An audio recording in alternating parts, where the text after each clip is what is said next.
Hello. It's Monday in the morning.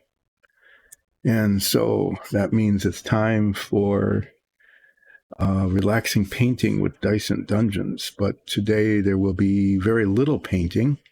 This is what it keeps saying what we're painting, but it should say more like, what are we doing? Because sometimes there's not much painting going on. Like today, there probably won't be very much painting unless I have to do a lot of touch up on the wing that I spray painted over the weekend. The parts for the Savoia S.21 everything is painted except the canopy, which I haven't. Not the canopy, the windshield. Really, it's this bit here, this piece that's clear plastic that I haven't tackled yet. But everything else is painted. I just need to unmask the wings to see how the stripes turned out. And then I remembered that there's decals that are supposed to go on the plane.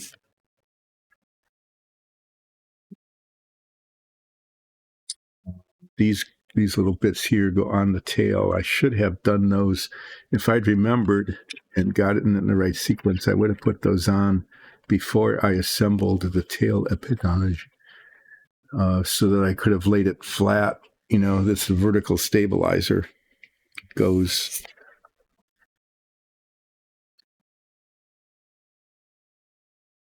where it goes. It goes here on the tail on the white stripe. But I had the pieces ready to go, so I assembled it.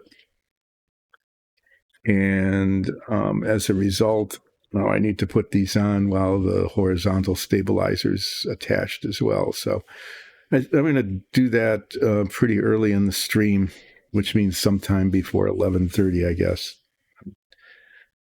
Last week, Friday, I was successful in not doing anything until almost 10:30. That was a tradition I started way early on in this stream, which is to waste time somehow. I'm not sure how I always manage to do it, but waste time somehow right on up practically to till 10:30. So I did that, but now I need to it's time to move on. So yeah, these little insignia things, this red and green bit, those bits go on the vertical stable tail surface, so I need to do that. And then there's little decals that say Savoia S.21 that go right there under the tail, and maybe I'll put decals on today. And then there's number 12, which looks like it's the gas cap, like it's the top of the gas cap, but I keep looking through the instructions and I'm not seeing where it goes. It should go like right there, right in the middle of that, right under the wing. And I would think that it would go on. It would go on before the wing was installed.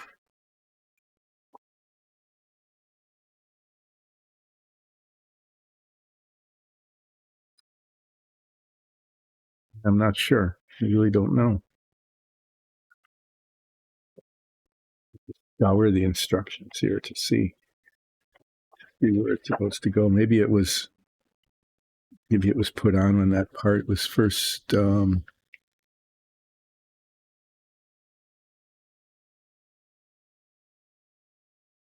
here. There's nothing about that decal.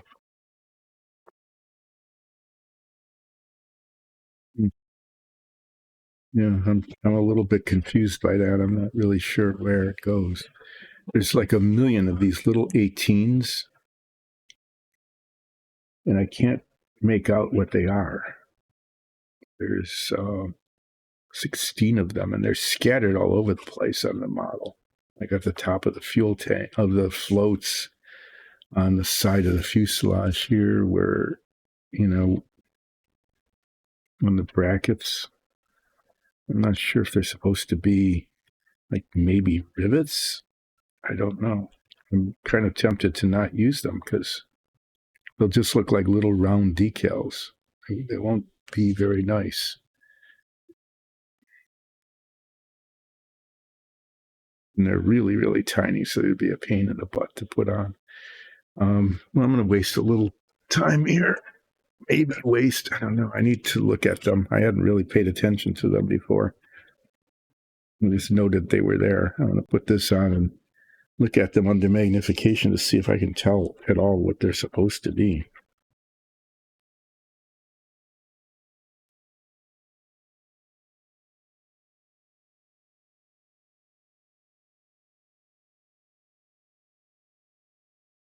They look like 01.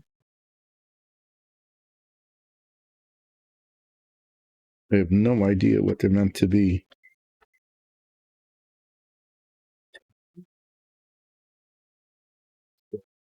Symmetric, and so it's possible to put them on upside down. That's not good.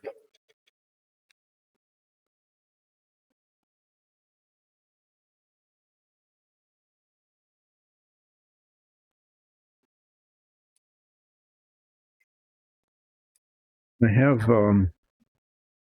magnifying lenses that are like 3x. Be able to pull those out.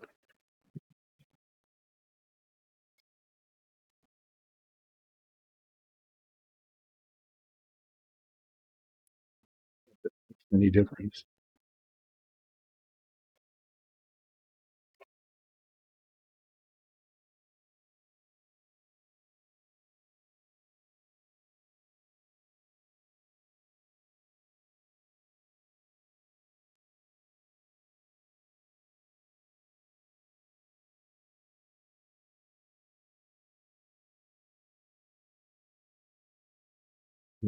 That probably aren't going to stay on. They'll probably fall out.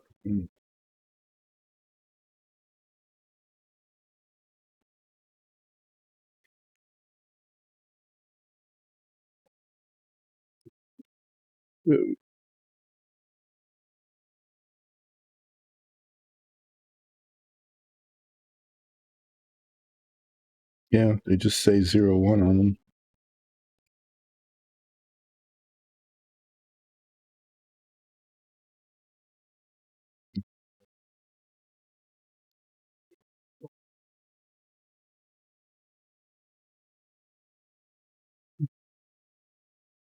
Didn't really accomplish much there. We used up a couple of minutes of everybody's time.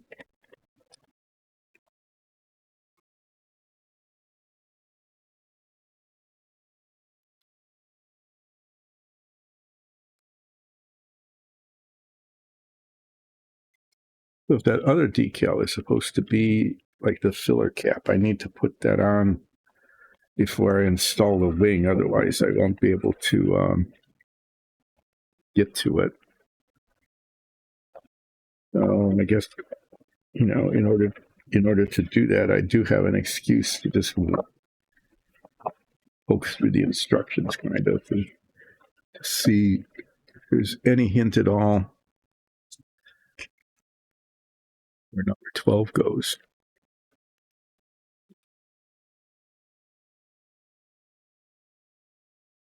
Savoia decals definitely go there. It's good.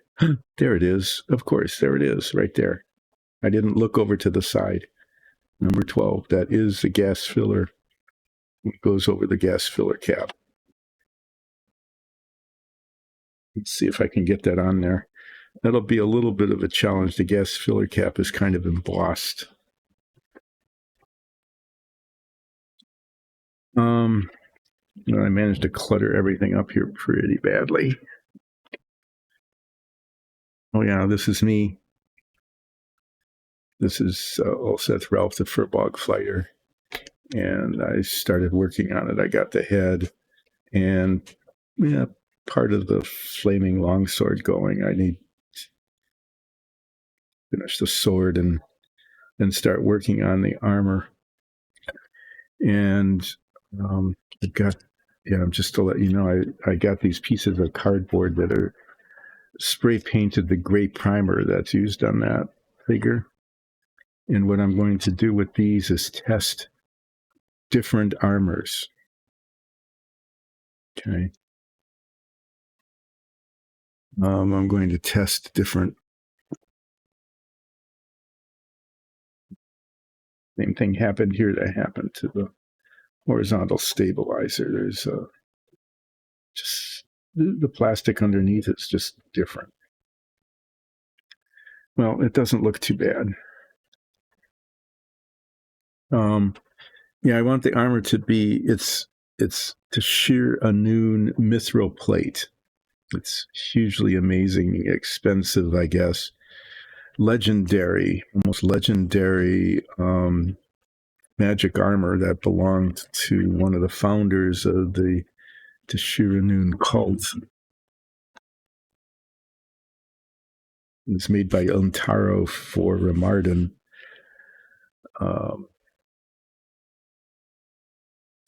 And it's green. It's supposed to be green. The original model just painted a glossy green. This is the original model that had some Tashiranoon armor on it, but this wasn't magical. This was just plain old Tashiranoon armor. So I bought some glossy green. I've got another kind of green. I've got a green wash. I'm going to take a look at painting metallic with a wash over it, painting green with a metallic wash over it, just like 7 or 8 different kinds of ways of making the armor look not just green, but kind of,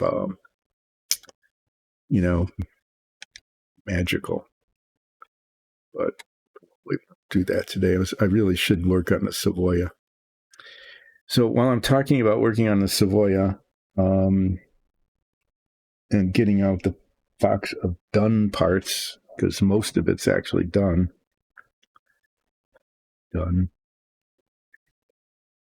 Getting that out and trying to move things around. Not put them away. I didn't put them away, of course. I just moved them around so that they cluttered up a different part. So what we'll be working on today is putting the decal on here.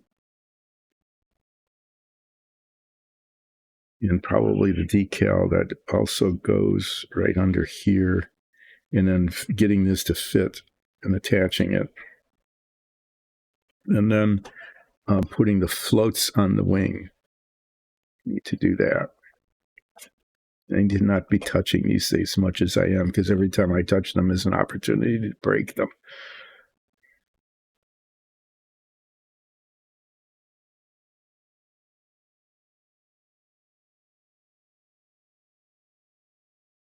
I keep touching them. Well, I don't know what I'm doing there sometimes. The first thing I'm going to do is put these little things, these decals on the white. This tape was on here to hold it together while the cement was drying, setting up, or whatever it actually does, right?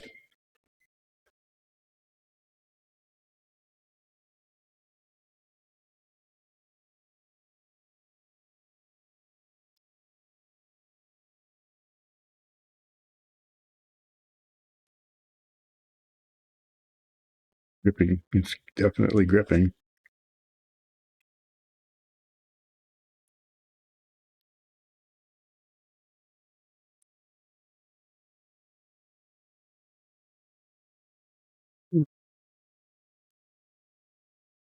But here is that the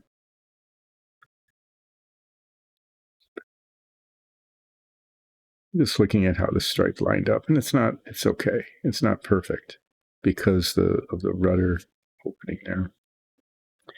So I haven't put decals on anything in a billion years. It's just been a long, long time since I've done anything with decals.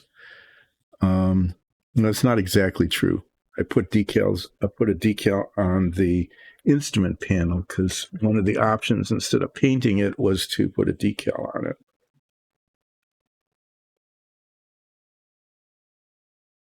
And I'm always hesitant to use them because they end up looking like decals. And over time, unlike the paint, at least they used to, and they probably still do, is they kind of yellow. Sometimes they'll even kind of crackle a little bit. And then you sit there and wish that you'd never done it.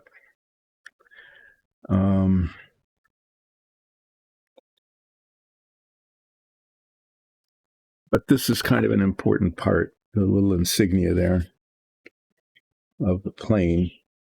And so I'm doing that. I'm using this little scissors with the curved blade because I want to trim the decal. I want as little of the clear part showing as possible.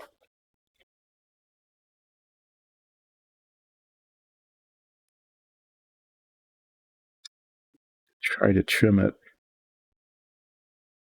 right up to,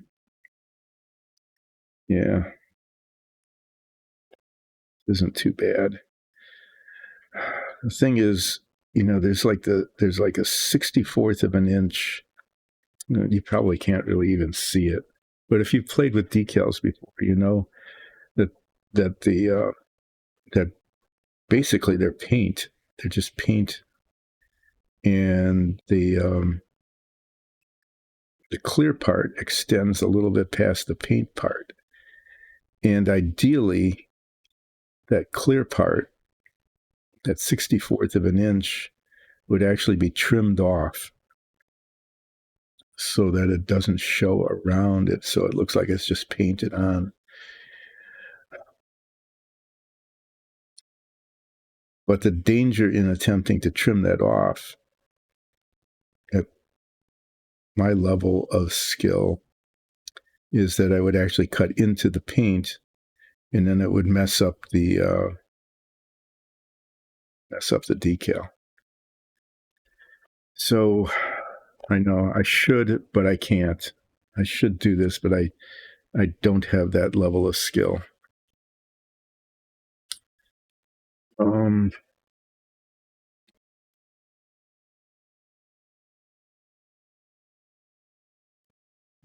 Tweezers. That's the thing. I've been looking for this. It's a little tiny pair of toy scissors that is just a really useful, helpful thing.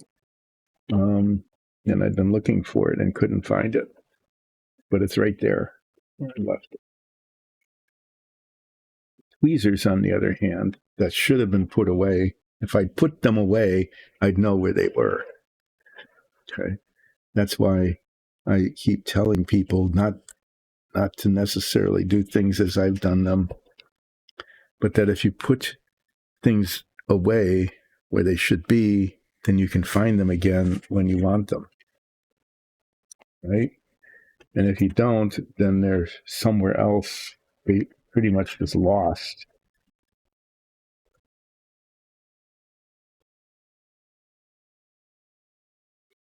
I did that thing. I've got these other tweezers, but they're not nearly as good. Okay, so the way this is supposed to work is take a little marker and put it where the decal is going to go. This is where it would have been easier if I had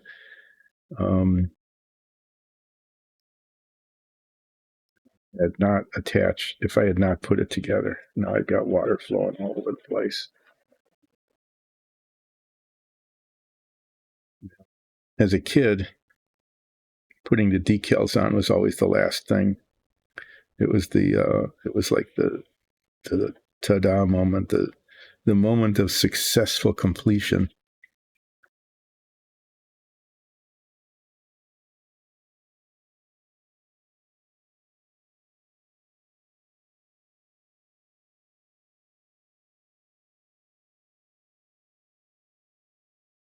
putting it, you can't see it, I should just say that putting it in the water kind of separates it from the underlying paper.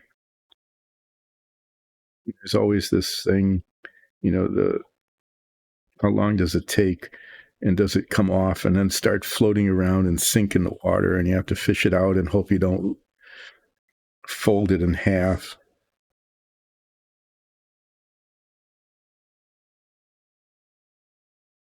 I remember putting these on as a kid, and it was like, oh yeah, that was easy. It was as easy as anything else. But more recently, as I've become more careful about these things, I'm finding that it's not the easiest thing. So instead of sitting here watching paint dry, you're watching a decal get soaked until it separates from the paper backing. And then if it soaks too long, then it, instead of sliding off, it just floats off.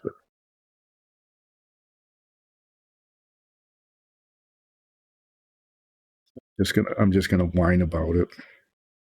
Just grumble on. It's a thing to grumble about. It's just, this one is not coming loose. Just not.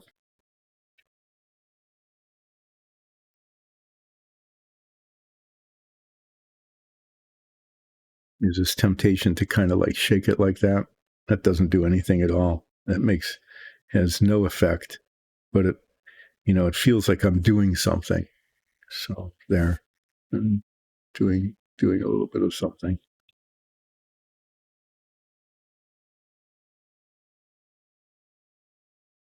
And then everything's all wet, and I got this little piece of paper towel out to kind of blot it. Of course, when one blots it, then it moves, right? Yay, it moves, and then you have to re-wet it again, and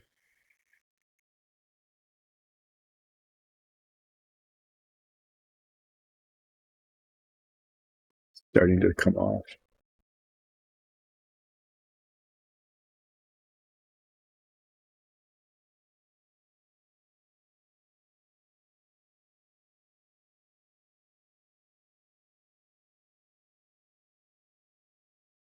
Get impatient. I'm getting impatient here.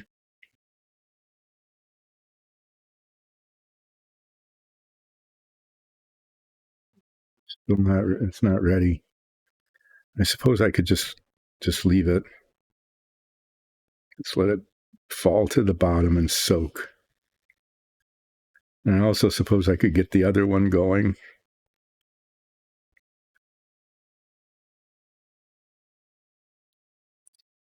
But I'm not doing that either. So there.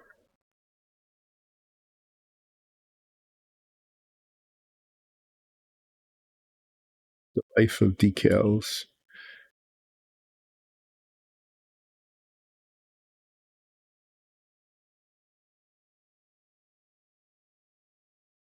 So yeah, this is what's going to happen. Of course, here that'll happen is it'll come off. It'll come off on the bottom down here in the bottom of this little vat. And if I had the good tweezers,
good holding on to things. At least it's not the kind of thing that's going to go flying somewhere.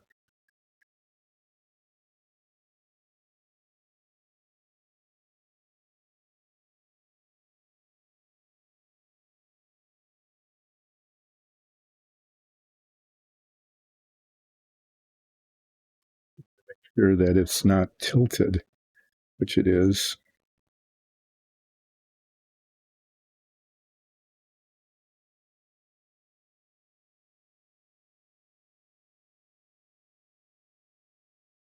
Now the tricky part, like this wasn't the tricky part, is to get the one on the other side in the same location. And left to right's not too hard. You just center it, but up and down the vertical orientation.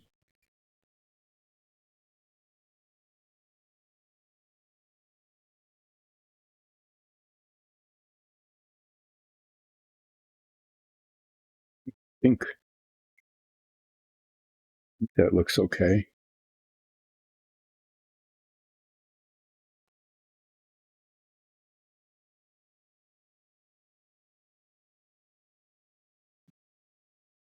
You can even touch it with a paper towel. So I can't do what they suggest doing. At least there aren't any bubbles. You have to squeeze out the bubbles. But this just needs to not move until it dries, I guess. Because it's sliding around and I can't daub it.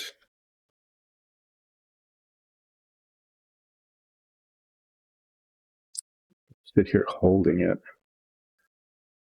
I'm afraid it might slide if I do it that way. I'm going to do a alligator clip kind of holding thing.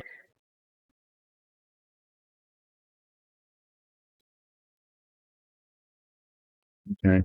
I can't just clip the wing. That would be, that could potentially scar the paint. So what I can do is I can clip the little tab here where it inserts into the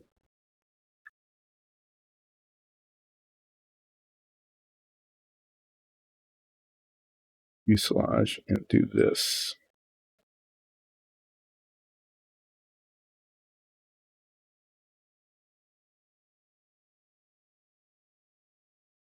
That's staying more or less immobile. Okay. It looks like a decal's been attached to it. There's no way around it. But there it is. So it looks like a decal was attached to it because a decal was attached to it.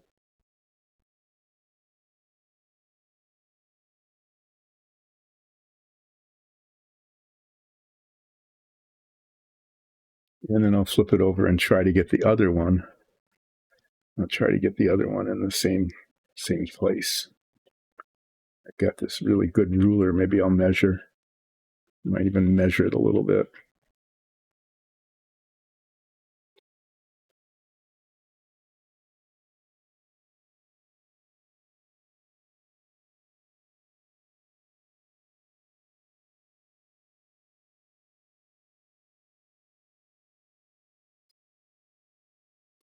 I'm waiting for water to dry.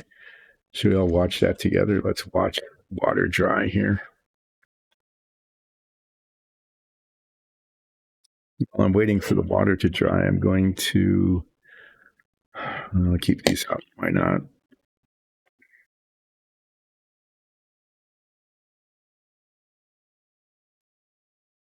We can be doing some other things. This getting wetness. Yeah, this is one of those instructional episodes. Don't be careful. Don't put it there. You leave it there. Now I've got a paper towel that's all wet. Yay. Because of that, I should have put it somewhere else where now I didn't. Got a big wet spot there that I didn't really want to have. Don't need these sandpapers here right now.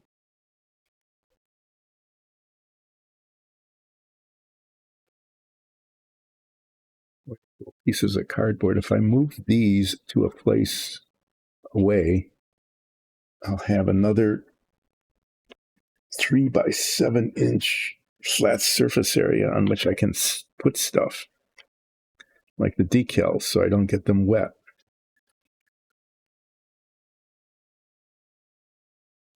And the ruler, so I know where it is. And while I'm waiting for water to dry, what I can do is I can look for the tweezers that I can't find. I put them in the wrong place. Like, very carefully put them away in the wrong place. Well done. But I just found them. These are much better. They've got a little point. See this little point instead of a flat surface, which makes it easier to grip onto little things. What I could do now while I'm waiting for this to dry is I could put the decal, the Savoia decals. I could do that. I could do some of the other decaling.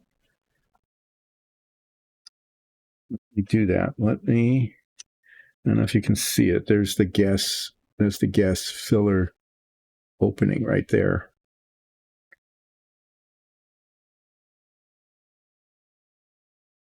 This thing here says what kind of fuel to use in Italian.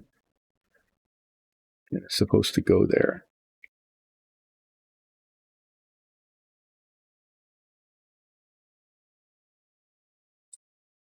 Let me try to do that.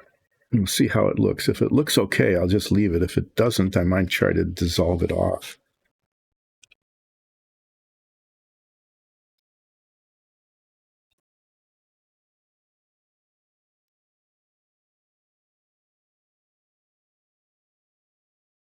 This is another one of those things where if I was really skilled, again, there's like the 64th of an inch of clear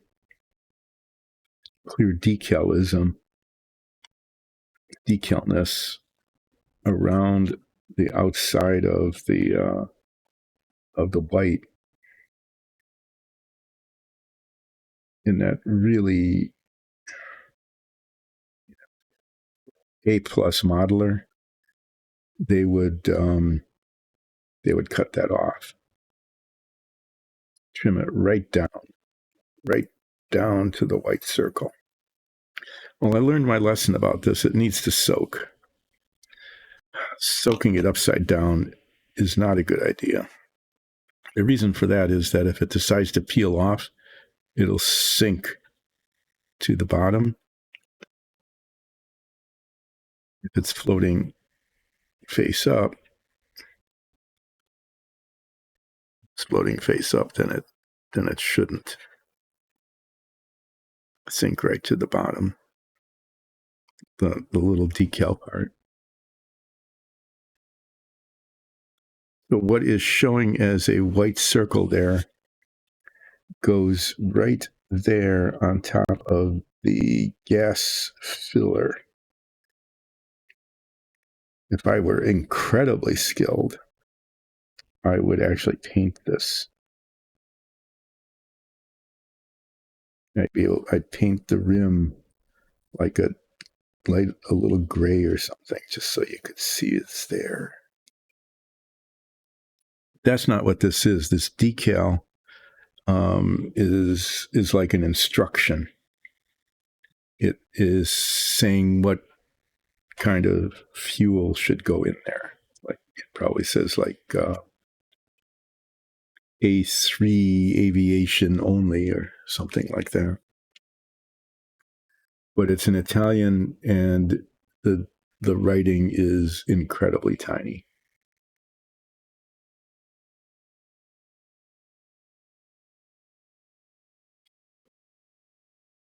So when this decides that it's ready to come off the paper,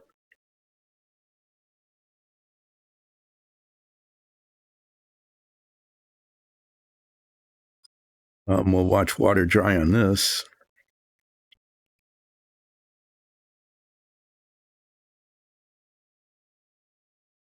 That's it, sink to the bottom. We'll watch the water dry there. And then I'll probably do something else before I flip this over and put the decal on the other side. Once that's done, I'm going to do the ones on the side here. I'm going to do that. I'm actually thinking ahead a little bit. I probably will want to put the Savoia S.21 indicators here. That's a really good thing. Put it over there, and all the done boxes, and I put it in a place where it could be knocked over. That was not clever. Here, this is Savoia S21 001. And it says what the plane is, and that goes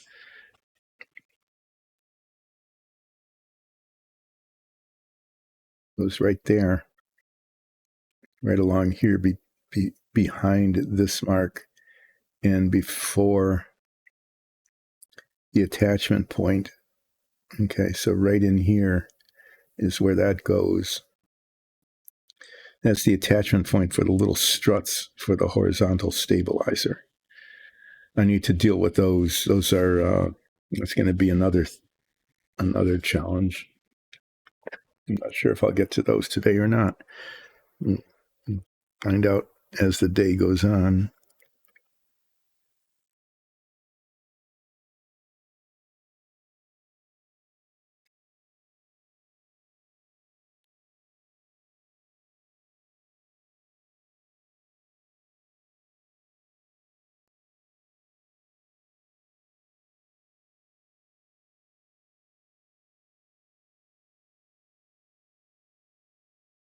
There's a toothpick for this.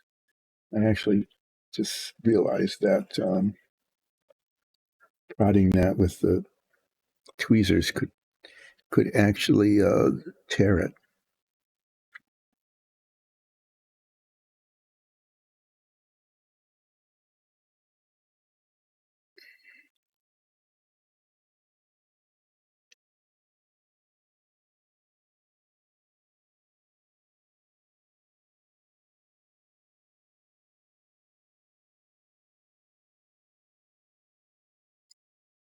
Put a magnifier on for this. I'm at that unenviable stage where basically I can't see up close and I can't see far away. Good. And then I can do things like that.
To rotate it. so that the lettering.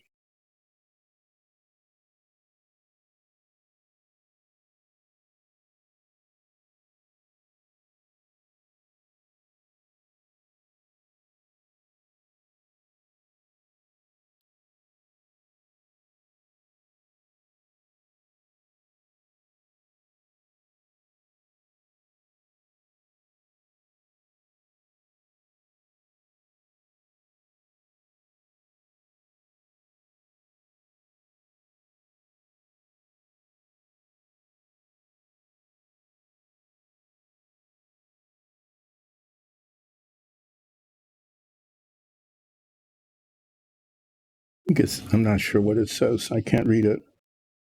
I mean, it's not just that it's in Italian, but it's in infinitesimally tiny print. I can't make it out. Okay, I'm going to I'm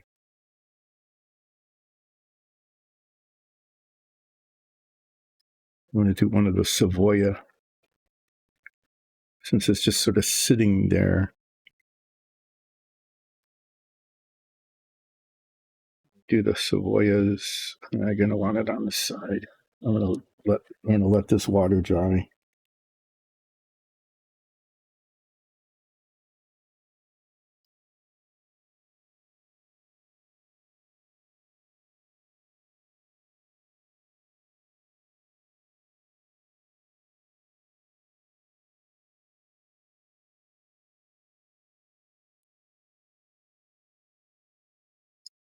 And do the other tail.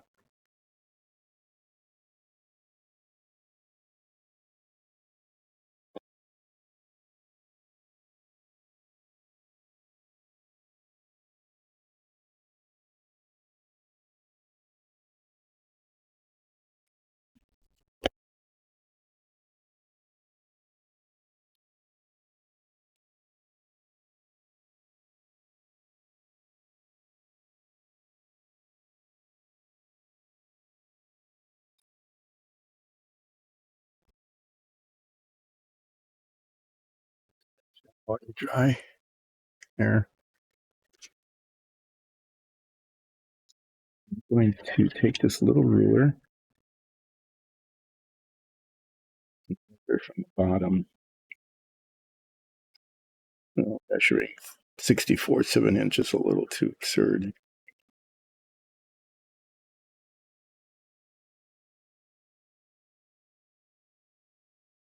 So from the top of the horizontal stabilizer to the very bottom of the decal is a half plus 32nd.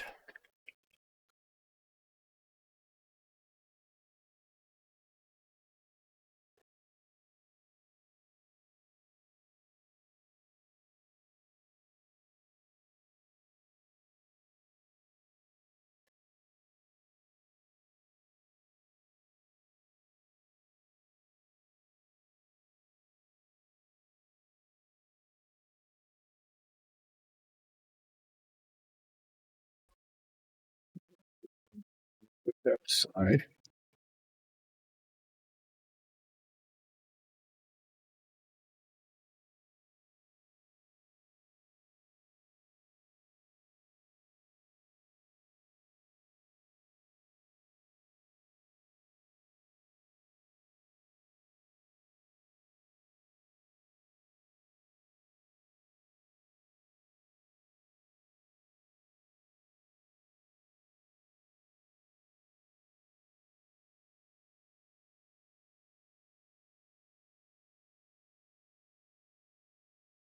Well, let's see what happens, huh?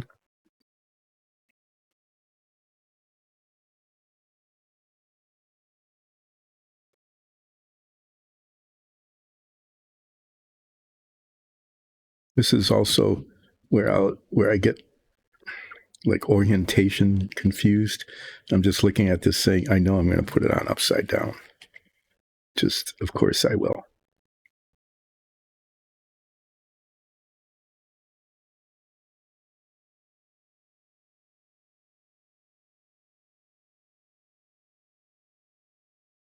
You're seeing me fail to even get this up out of the water.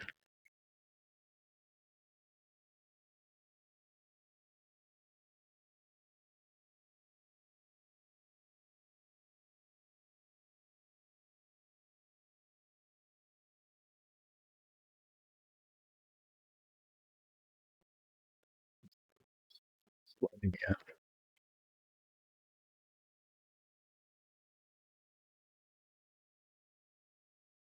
This time I'm just going to hold it. I'm not going to try to fish it up off the bottom.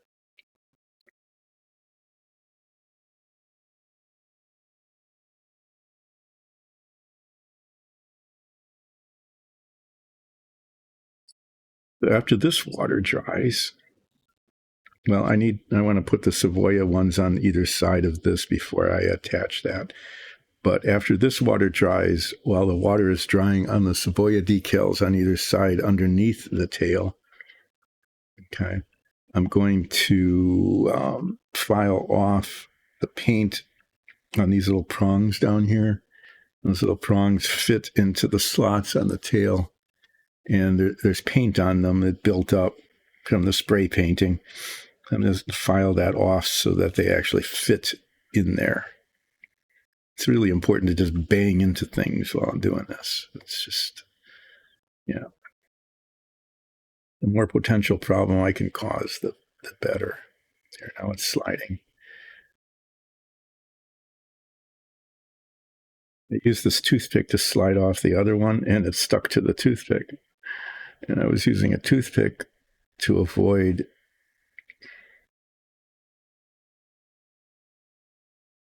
poking it with the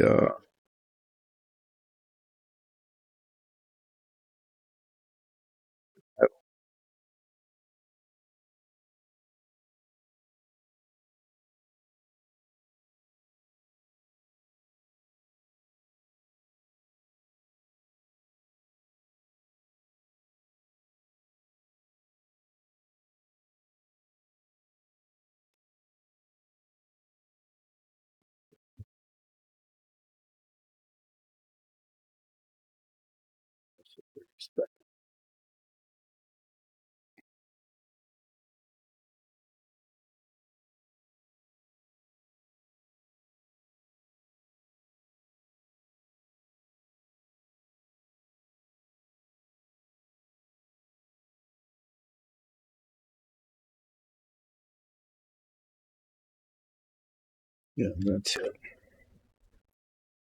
To get a big glob of water here that I don't need.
Didn't move when I wanted it to.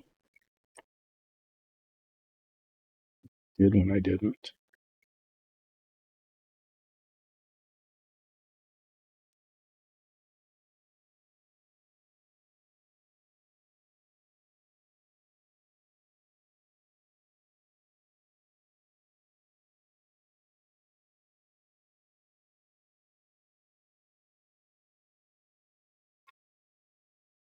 And I want it centered and aligned.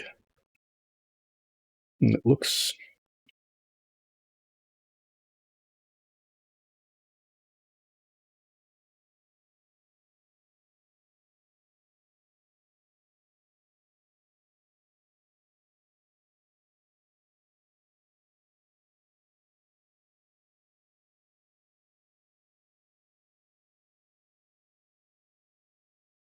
It looks okay.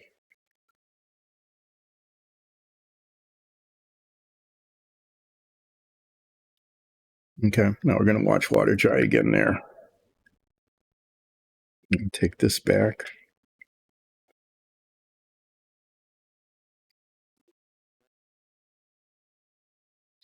Why am I not using the...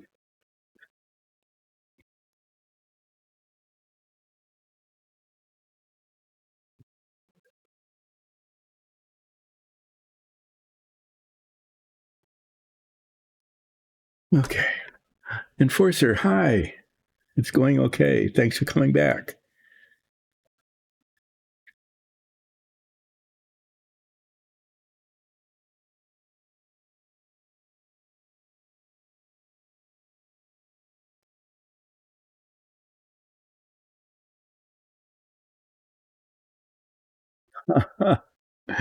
That's pretty good. Well, that's okay. I have to say that's really good news because I know you were concerned about the barbarian not feeling very well, feeling kind of depressed maybe. And if they are able to run a game, okay, that is really good news. So you're going to take a break from being a DM and the barbarian's going to run a game for you. That's really cool.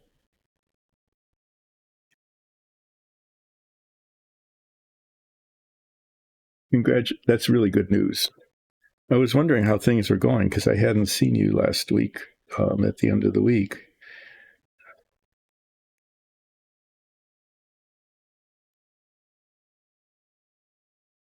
Glad to hear that things are going well.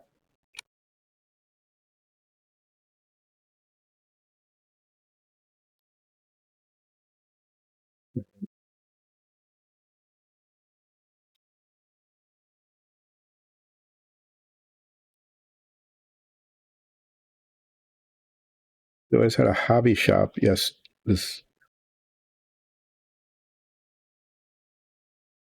yeah, you've been really busy. Being busy, I guess, okay.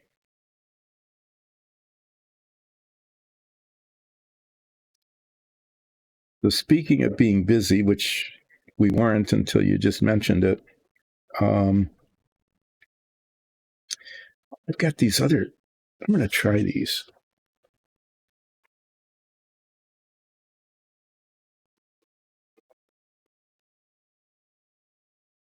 Hmm.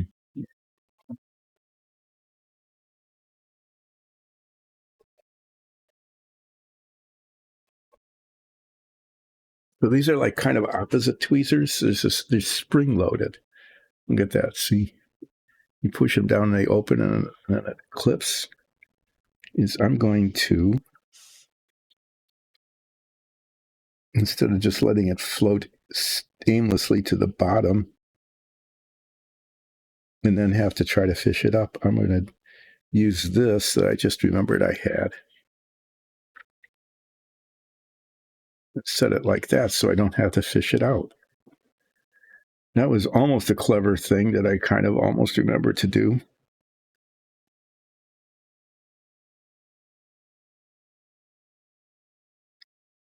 Okay, that's staying where it is. That I wonder.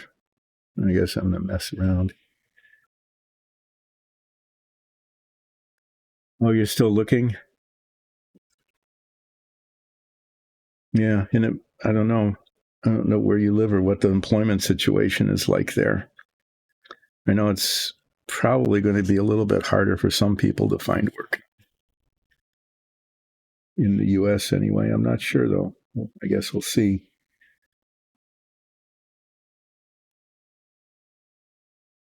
On the other hand, I have to say I'm going to brag a little bit that being retired, I don't have to find work, and that doesn't stink. Okay, that's the one that's on. That's dried, and that looks okay. And this one looks, yeah, they look okay. I think I did all right. So that water will dry, and after that water is dried, and be really careful to not touch the decal. Good luck with that, me.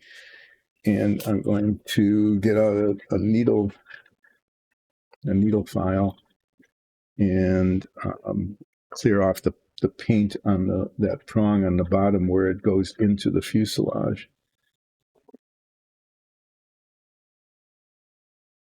Because that's okay.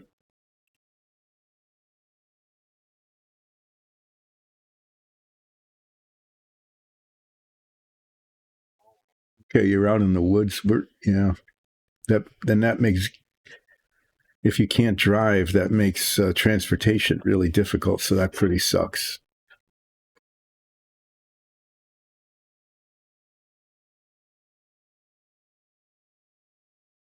Or the Assassin's Creed game that your barbarian's coming up with. So one more character you need to develop. It's becoming something that you just are doing constantly, is character development. I think that's pretty fun and pretty cool, and I'm glad you enjoy it. But there you go, another opportunity to come up with one.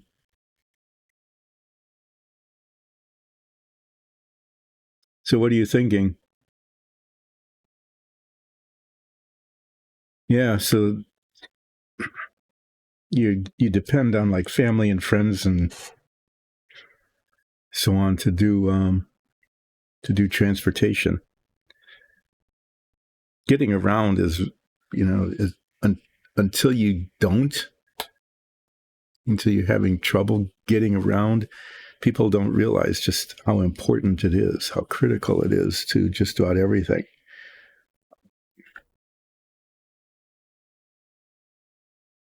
You have a family member who lives in Berlin.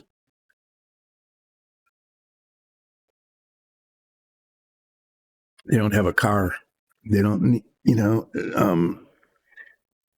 they're able to take buses and trams and trains practically everywhere. And if they have, if they're going to the airport and they have a lot of luggage or something, they'll be able to get whatever the equivalent of his ride share over there.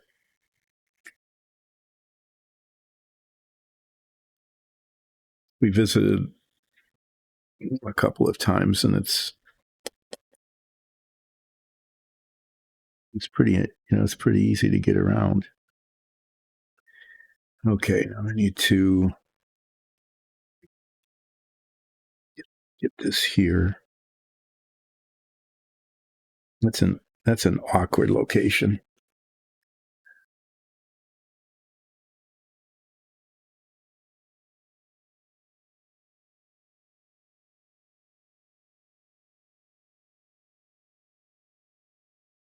Yeah, I'm not familiar with that character. Okay, there's a rounded surface. It's really kind of awkward.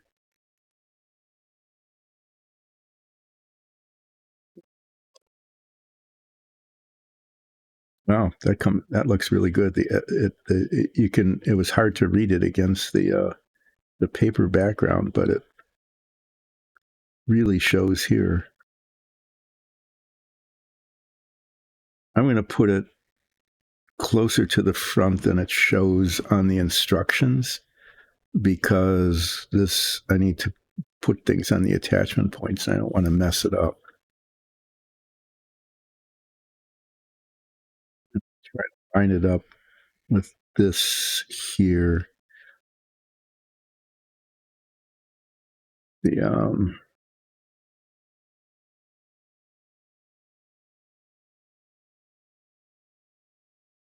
failing at everything I'm doing.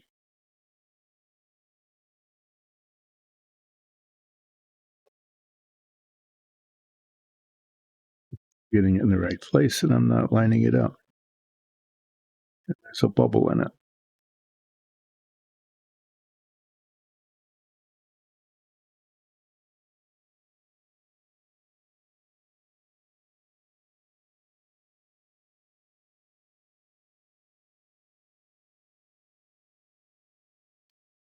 Okay, that's what I'm going to do. I'm just going to line these up with this line here. I think that's the best way.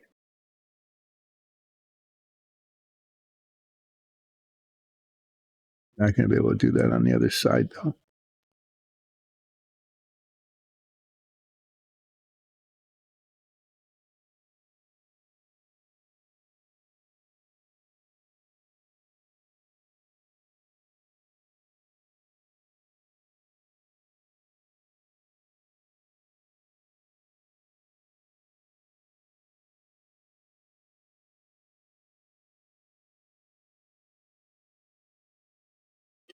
Now we're going to watch that water dry.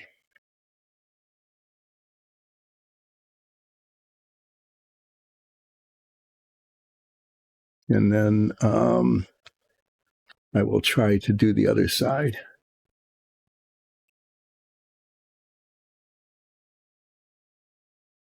That alliteration is always pretty good. Mm-hmm. Okay, an Eldridge Knight. So that kind of like a weapons user, a melee weapons user that also has some spells. Hopefully not too overpowered. As I'm looking at this and I'm thinking about all these tiny little 0-1s that came with the decals, these little 0-1s, I'm not going to put those on. I just don't. It would just look dumb, I think. Having this say Savoia S.21 is fine because that's what the plane is.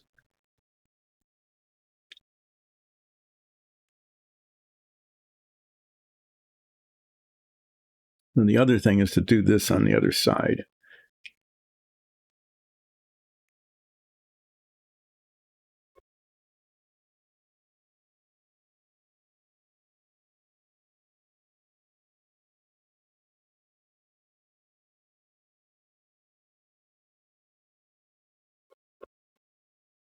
And I can't find. There it is. It really helps to put things back where they should, so you can find them again. I'm looking at the distance between the bottom plane and the bottom of the decal, and it is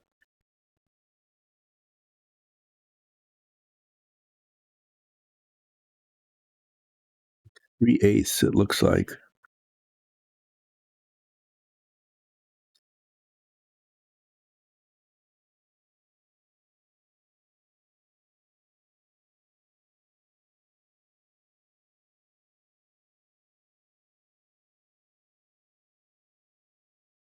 Exactly 3/8 right there on the corner. Now it's the. Yes, I guess it wouldn't hurt to just start soaking this and get on with it.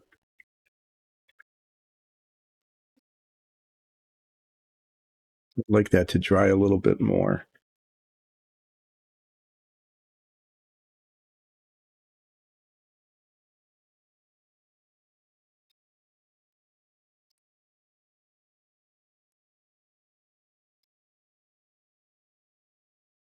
I'm glad to hear that you're busy, and I'm glad to hear that that the barbarian is doing well.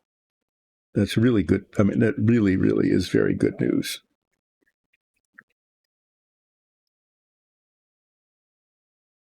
That they're doing better. I know you were worried, and that kept you from playing for a long time. It's probably. Are you still going to?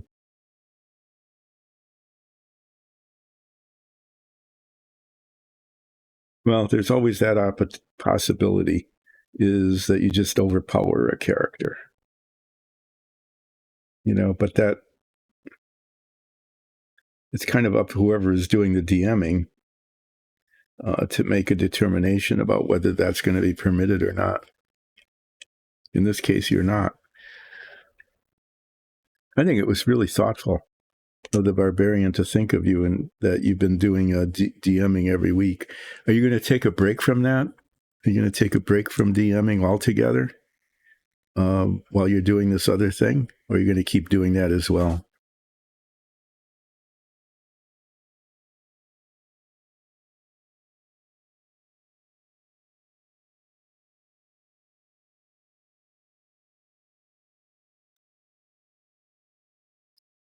And what I'm doing is applying decals. It's really tempting to stick that little propeller thing, the airspeed indicator, on there, but I'm going to avoid doing that until near the end because I'm going to be manipulating this as I put the wing on. And in doing that, I probably I'll knock it off at least 2 or 3 times. I just will. It'll just be knocked off because that's what happens.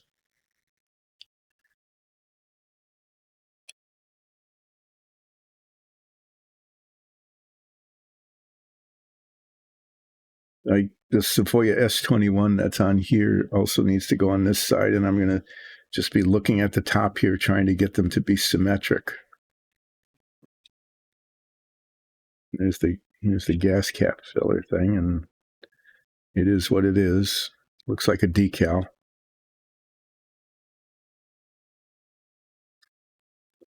So it goes. This looks okay, and the thing on the tail looks okay. I don't know. I'm almost tempted to take that off. Once the wing is on, it'll be really hard to get off, but not impossible. I could get like a cotton swab and just get it off. I was concerned about this ring, hand painting that on, and it's there's some little bits of, but at this distance with my eyes, it came out okay. It's supposed to be like leather or hard rubber or something.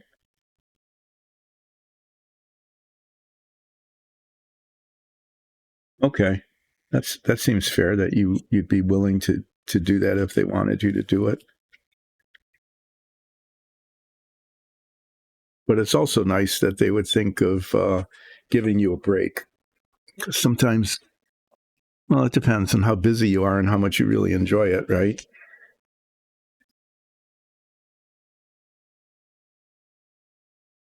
See, the rest of these decals, I'm not using those because I painted the stripes. I'm not using those because I painted that.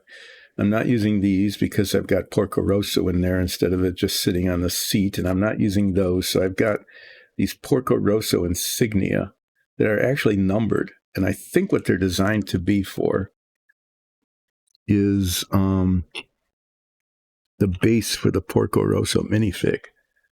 I think they're designed to go on here like that. On this, because the minifig stands on here. And I don't know, maybe there's a choice between one or the other. Not much of a choice. This one doesn't really fit. It just barely fits on there. And I looked through the instructions and I don't see where they go, and I don't know where that one goes at all. That's in Japanese, so it probably says Porco Rosso in Japanese, at least phonetically.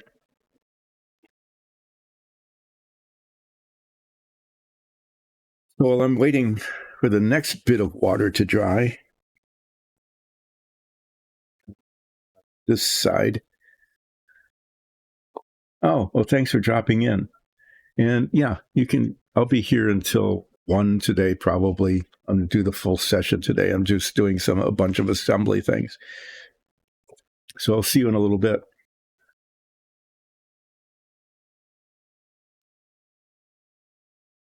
I don't remember decals taking so long to come off the paper.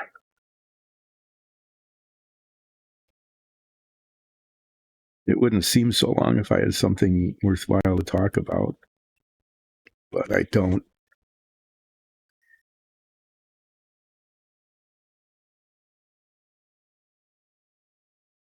Actually did that one right.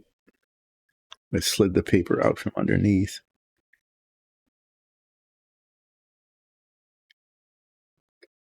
Need to see both sides at the same time.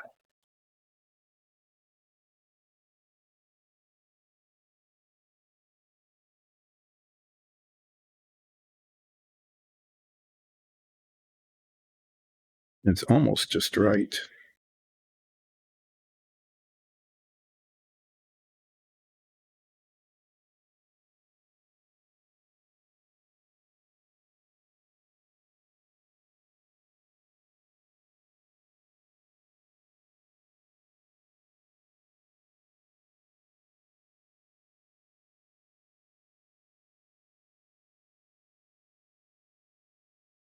Maybe just a little bit higher.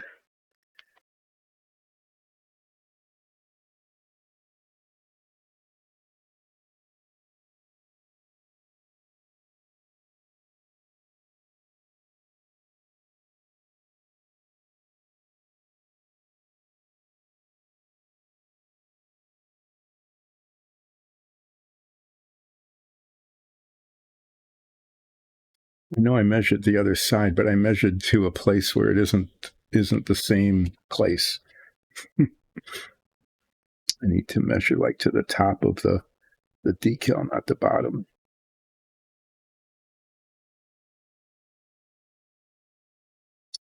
Half plus a 32nd.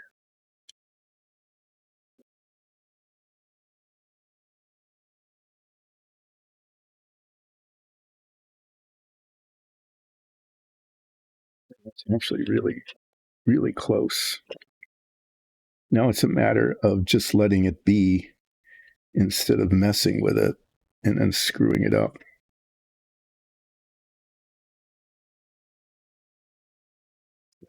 To do.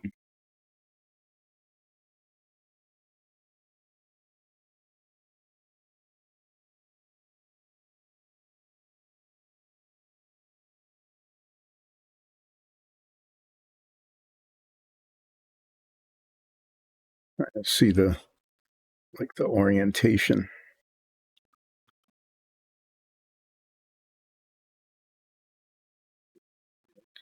But in a certain way, there's a reflection of the light, and I think I'm just going to let it be now. Yep. So this one, back to this here.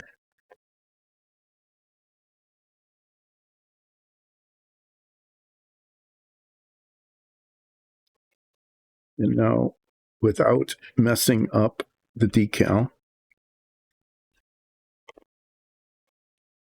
these things, I'll go back in that box over there.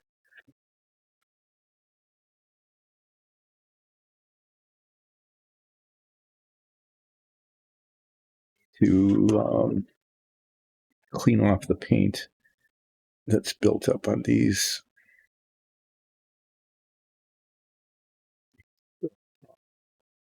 They will fit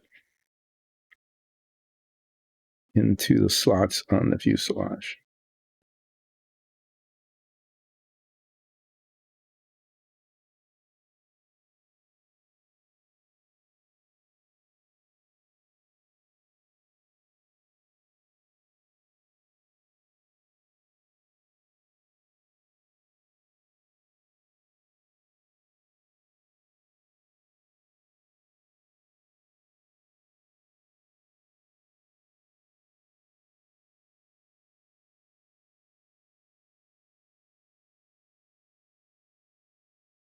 And I can't really test fit this until the water dries on that, because this goes just above where those decals are.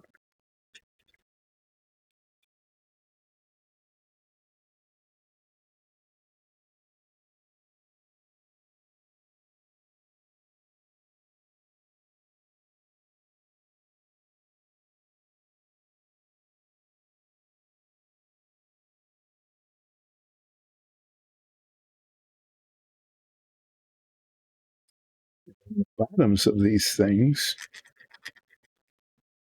go through on the inside of the fuselage, and they are like welded in. I'll show you that when I get to it. And so there's going to be some filling and painting that will need to be done.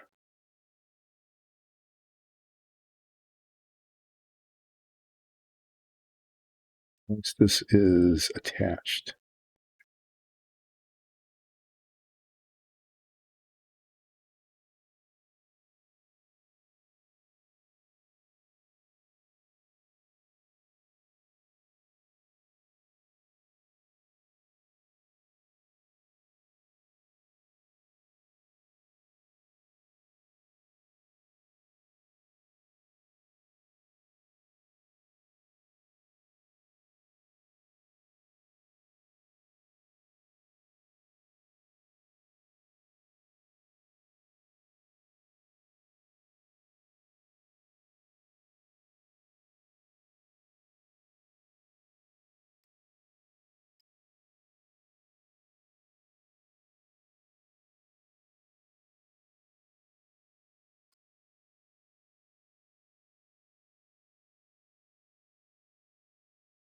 I'll mention this again later in the stream. I'm going to go away again. Yet more trips. This will be pretty much my last one until the fall, except there'll be like a week, a day or two here, or a week off, I think, in July. But this is a pretty long one. I'm going to be leaving Friday, and so Wednesday will be my last. Well, I'm not going to say it that way. It'll sound like the last stream. I will stream on Wednesday, but I will not be streaming Friday, and then I will be away until the beginning of May. So just remind everybody, I will be back, definitely back. I'm not abandoning, relaxing, not painting, but doing other stuff with Dice and Dungeons. I'm not abandoning this at all. But I have another travel that I need to do, and the travel will last from Friday until about May 2nd. So I'll be back the first week of May. So I want everybody who, I'm not going to say enjoys this, but you never know what's going to happen, who joins in on relaxing, doing stuff with Dice and Dungeons on Mondays, Wednesdays, and Fridays. I want to thank everybody who's a follower or a subscriber. Please stick with it, because this is just another one of those temporary going away kinds of things, that which there have been a lot lately. But yeah, I will be back the beginning of May then. I don't know if I've taken off enough or not. I'll find out in a little while. I haven't destroyed the decals. I haven't broken anything else. All of that is rather amazing. Now I need to just be a little bit patient and wait for that water to dry before I test fit this there. And if this test fitting works, yay, then I will install it. And then what I might end up doing, we'll see, is actually try to install these little struts that go between the fuselage, these tiny little things here, and holes in the bottom of the horizontal stabilizer. And I don't even know what orientation they're in. That is to say, they're different on either side, and one end is in the fuselage and one end is in the wing, and I'm not sure which one goes which way. I wonder if the instructions are detailed enough to even help with that. They're very clear. They're numbered. I kept the numbering. That 9 goes there and 10 goes there, 11 goes there and 12 goes there. It looks like the little end is kind of like there's a larger knob and a smaller knob on each one. Here, it looks like the smaller knob. It's kind of a rounded one. I'm going to have to look at this through the head magnifiers. I don't know why these things are here. I think they're there just for the model builder to go, what is this about?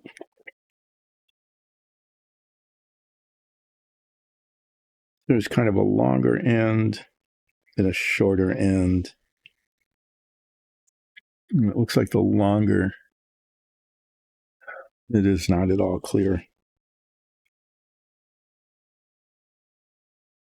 Looks like the longer end goes onto the fuselage, the wing, and the smaller end goes into the fuselage.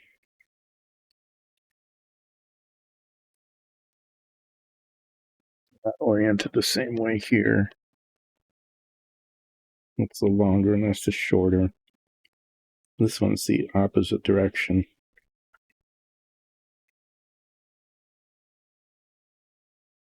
Oh, I see. One of these has a little, that one, okay, the little prong goes into the horizontal stabilizer. We didn't even see that that was there. But as I pick one up and look at it, I can see, I don't know if you can see, there's the tiniest little bit of a prong that goes into the little hole.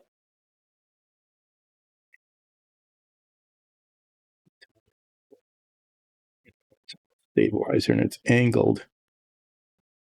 It's angled so that it should fit. Okay, the way I'm going to do these, I'm definitely using contact cement. Okay, the way I'm going to do those with contact cement is because there's huge advantages for me right now in doing these struts in using contact cement. One, the biggest advantage is that I have time. Okay, I can put the contact cement on the fuselage and the wings and the struts. All right, I can do that, and it can sit for up to like 2 hours. In fact, they recommend a minimum of 15 minutes, but it could sit for like 2 hours before it doesn't grab anymore.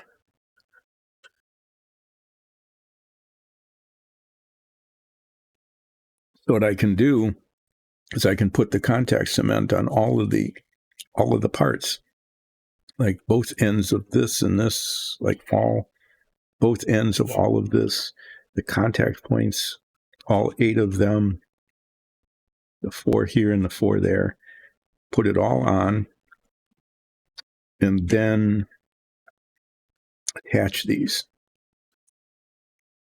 And it should work. Okay.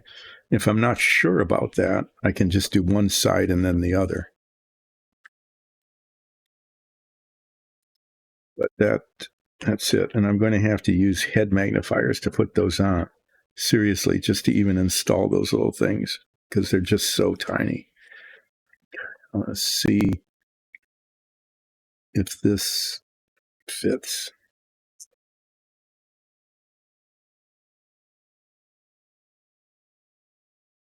Yeah, that's going to go on there pretty nicely. And then on the bottom, you can see that there's a little gap there. I'm just going to paint those the duraluminum color. Okay, I've got that pretty good. So I'm just going to do the contact cement thing on these as well. I've explained before why I really like this as an adhesive. Not that I'm recommending it, because it's not the kind of thing that most modelers would use. You know, they would either use the model cement like this, or would use CA. A lot of them use CA glue. That's like the preference right now. The gel that gives a little bit of movement and things, but I just can't do that. My skill level is not that good. And so I've been using this, which is more forgiving.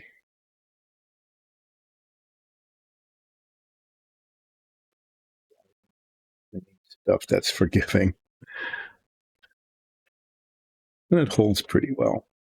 It doesn't hold as well as either of the other 2 adhesives. Okay. And it will after a while. It'll set up.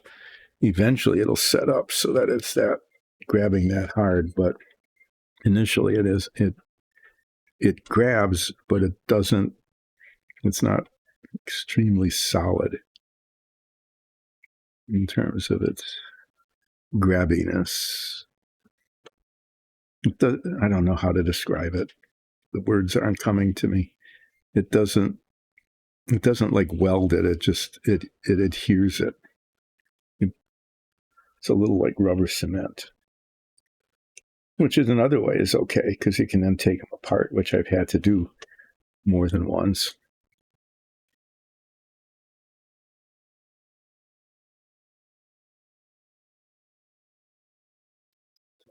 Later, I need to remember that it's not tight. Okay, I should hold this knot on the decal. Good grief. Ah, okay. I'm on high. Oh no, I'm sorry to hear that. I almost had a disaster. You almost got to witness a disaster. Fortunately, it didn't happen. I've been applying decals. I've got the little insignia decals put on the tail, which I then grabbed. I held it right over the decals, which could have been horrible. And I got the little Savoia markings on the tail here. And I'm about in a few minutes, letting this the cement set. In a few minutes, I'm going to be attaching the tail. So it's starting to look like a real airplane. It's really coming along. Well, what was the problem with the PC? I mean, finding the problem is always a good thing. You can't begin to correct it until you know what the problem is, right? Okay. Well, I got impatient. I'm not waiting long enough, but I'm going to um, attach these now.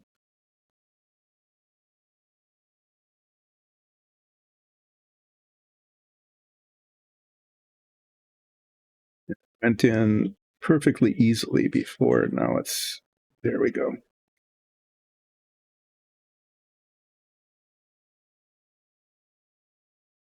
Another advantage of it not grabbing and solidifying right away is that when I put these struts in on the bottom, when I get around to doing that, which will be fairly soon,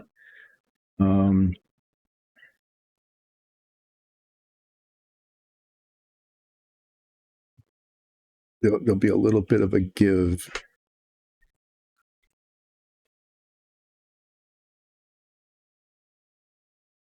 I'm not real happy with the gap that's leaving there. You know, if I were, what I really should do, but I can't at this point, there's just no way I'll be able to do it, is that should be filled in. Okay. There shouldn't be a gap there. But I'm going to address that by saying that this is just welded on.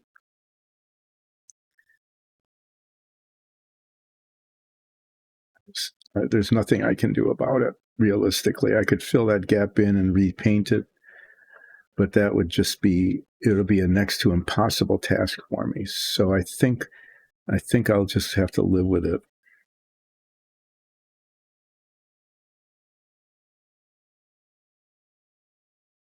Just have to look like two pieces put together. It would be nice if they were just tighter. I'm going to do this.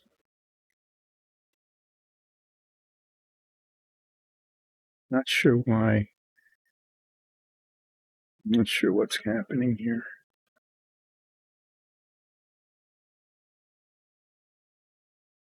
It is what it is. Okay.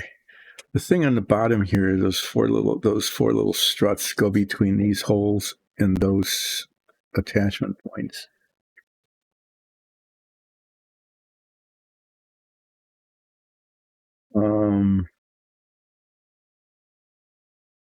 Oh wow.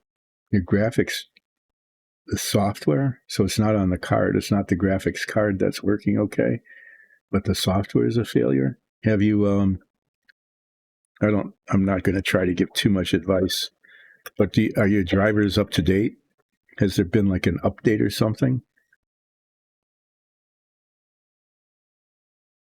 that maybe would explain the problem? Sometimes that happens, that there's an update and then things just don't work if they were legacy.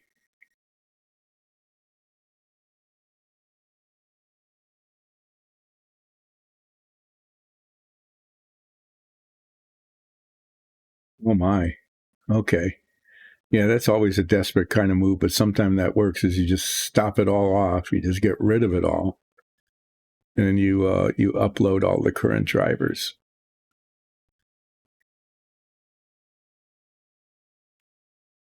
Oh no.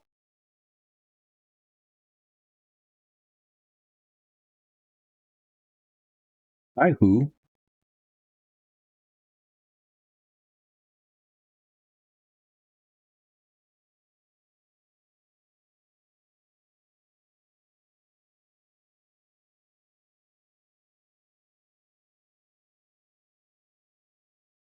But that, but that's a driver. That's a.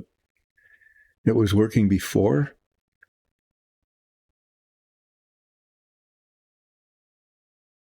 That's really weird. When something like that happens and nothing has changed and it just stops working, it that's when things become really mysterious.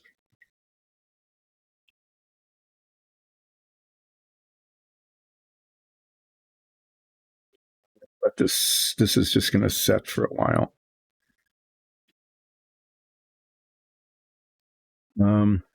What needs to be done is that these little connector things, they don't really connect in the real life. I mean, in real life they did, but on the model they don't really connect anything. They just sit between the bottom of the horizontal stabilizer and the fuselage, and they all need to be attached.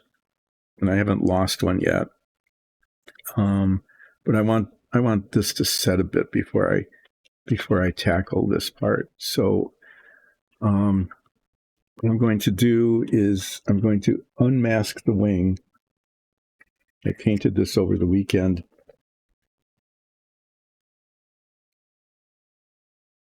I can't help you. I don't know.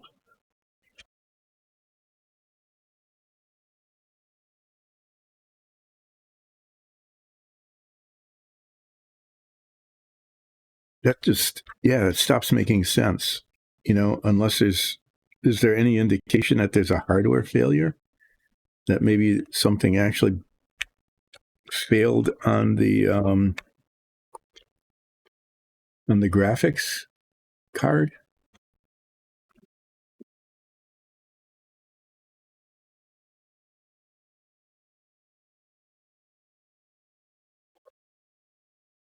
Putting things away.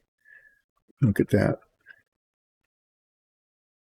Yeah, I guess it makes sense. If you're stuck like that, I'm gonna throw some trash away. I'll be right back. Oh, that that could actually have happened. That's a good theory. Um, that if you have an older CPU, that it couldn't keep up.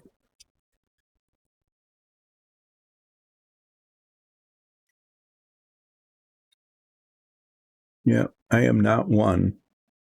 Actually, our DM Alexis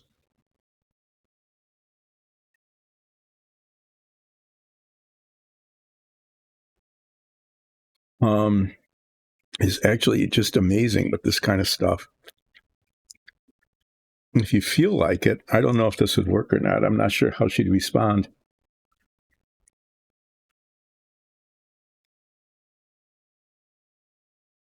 Is you might, I'll just suggest this, is you might try to contact Alexis on our Discord channel. I know there's a way of actually doing that.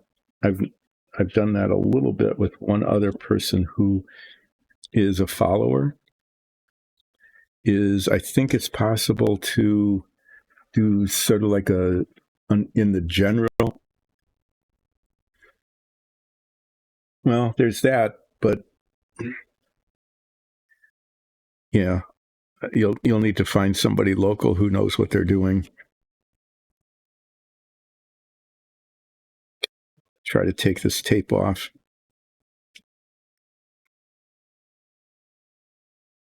Hope that what's underneath it looks okay.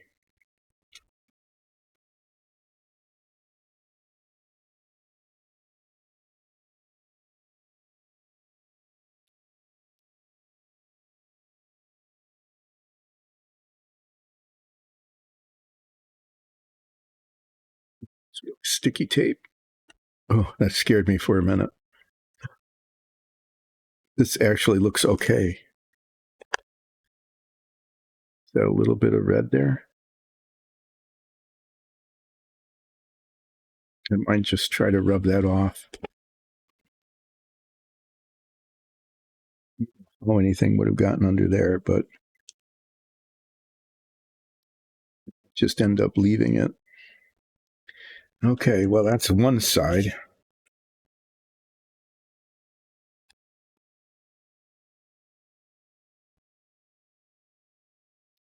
So what happens with this is that on the other side, which is the, oh, that's great. I'm disengaging the aileron. On the other side, this is the top. No, this is the bottom right here on these spots here, these points. The, no, top from bottom. Well, first of all, I'm going to have to reattach that.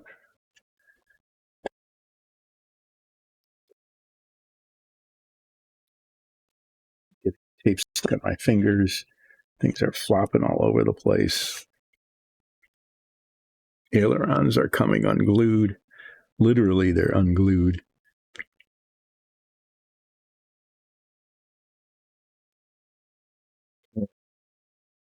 So there's a little bit right here that needs to be corrected. That is a big enough flaw that I want to fix it. This little spot here, I'm going to see what I can do about that. But I'd say for the most part, it's not bad except for those little spots.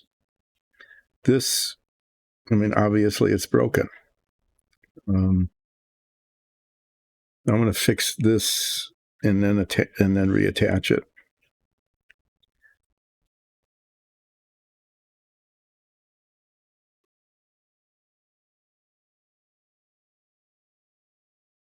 Thing is, as I've discovered, the red paint has to come off.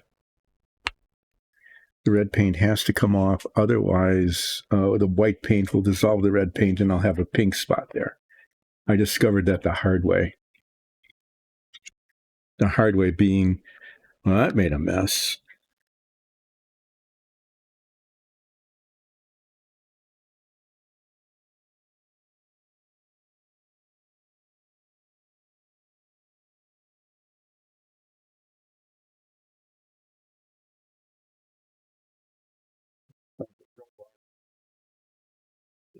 Paint.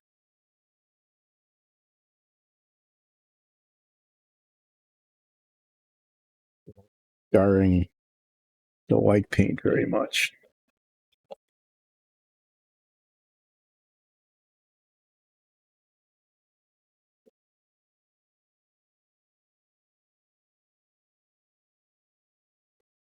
Microsurgery here. I hope you can find what's wrong. I suppose you could always just replace the CPU. Nowadays, it's my understanding that those are not the most expensive parts of a computer anymore.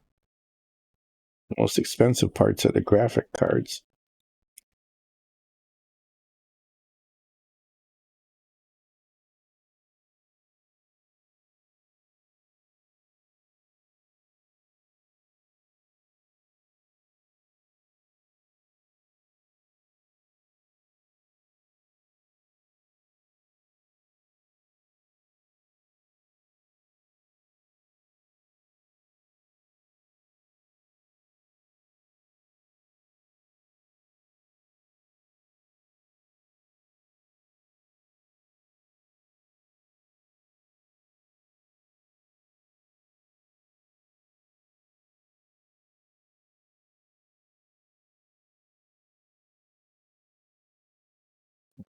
Now I need to do the microsurgery with the white paint, spray paint again.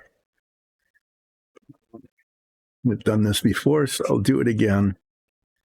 Fix that tiny little spot there. This spot here,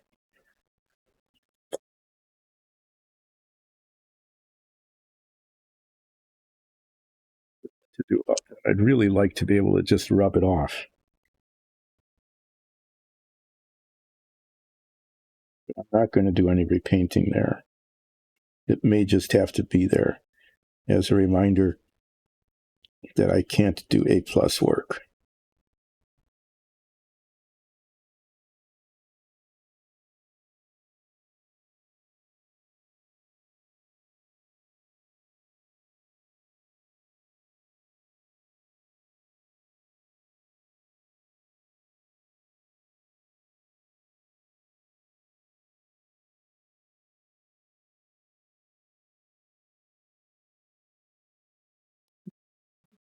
deal is with that.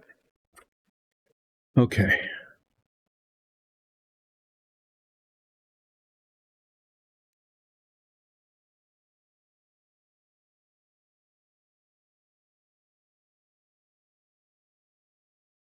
Yeah. Okay. I guess that's what happens is that's what they'll do, right? They'll just swap out the parts.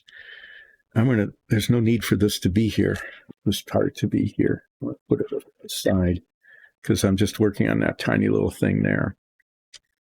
And I'm going to put paper towels over this too. The paint should only be in here, but you never know.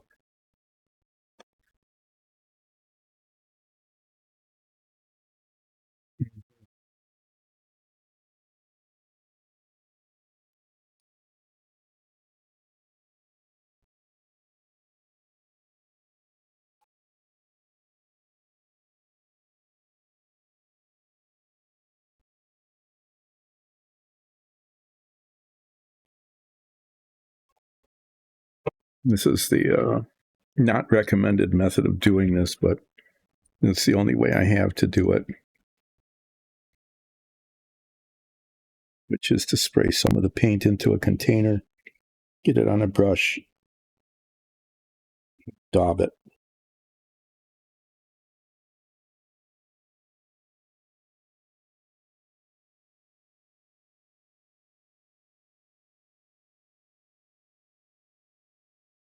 And now it is, no, it's pretty good. And then after the paint dries, I'll reinstall it.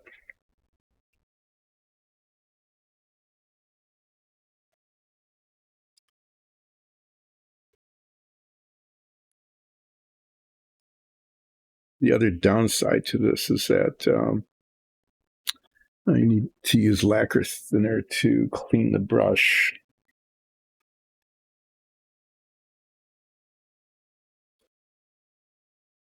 But it's better to do that than to have a brush ruined.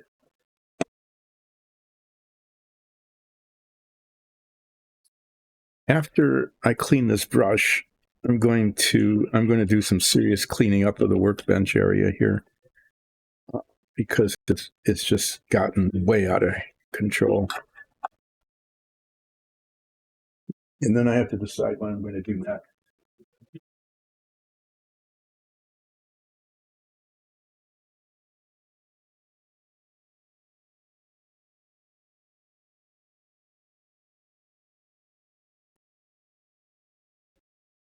Volatile liquids all over me. Be right back. I'm tossing some stuff away.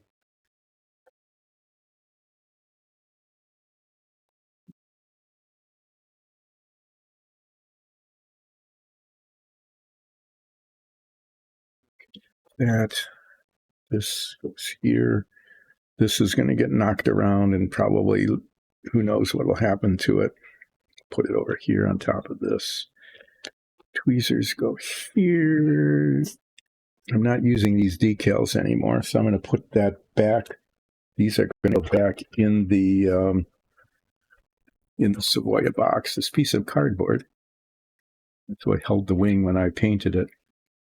It's going on the floor to be dealt with later. So the only thing that's left is the canopy. I'm going to take it out so I don't keep forgetting it. Otherwise, all that's in here is, this is the leftover junk, the sprue.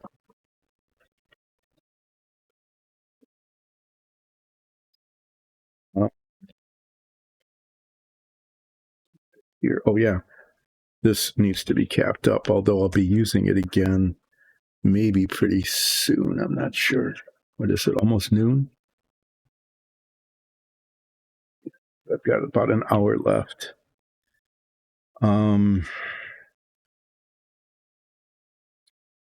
Well, I'll show you the canopy, and then I'm going to start working on those little struts. Those are a bane of my existence kind of things. So the canopy here, show it to you with a toothpick pointer. It is attached by sprue here and here, just here. That needs to be cut off and then polished, all right? And the, not a canopy, I keep calling that, it's just a windscreen, really.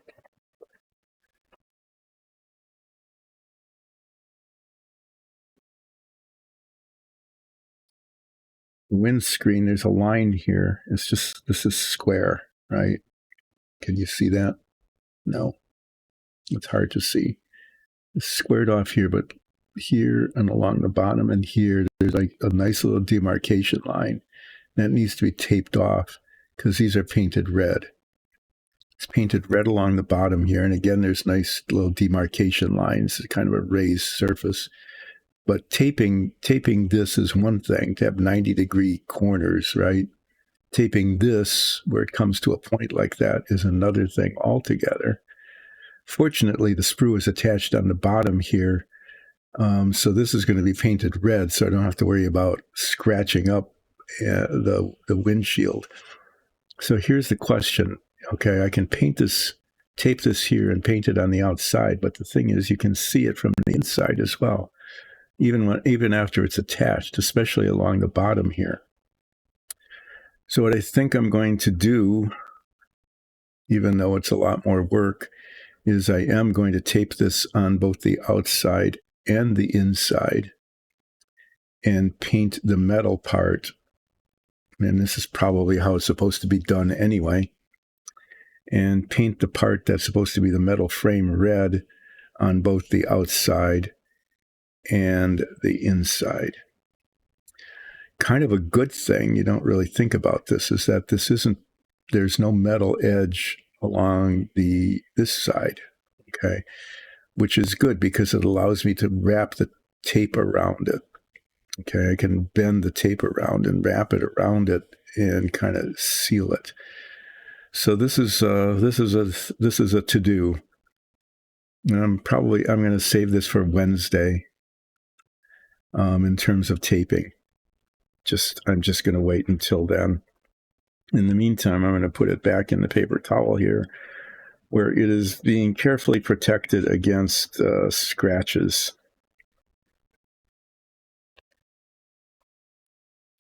Here.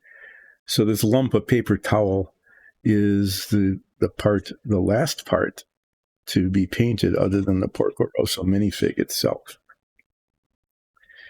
All right, the aileron that needs to be reattached sooner or later is still drying, but these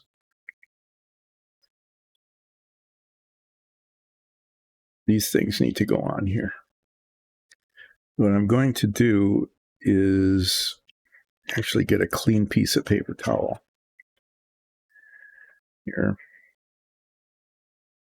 To get it right, I'm going to try to orient this exactly as it is in the instructions, because they're individually numbered and they only go in one way. Okay, so this there. You can set this down.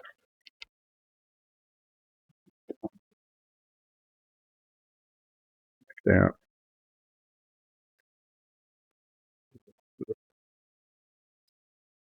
Stick that. Did I get? Wow, that was just really dumb. I'm not being careful here. Okay, so these are individually numbered,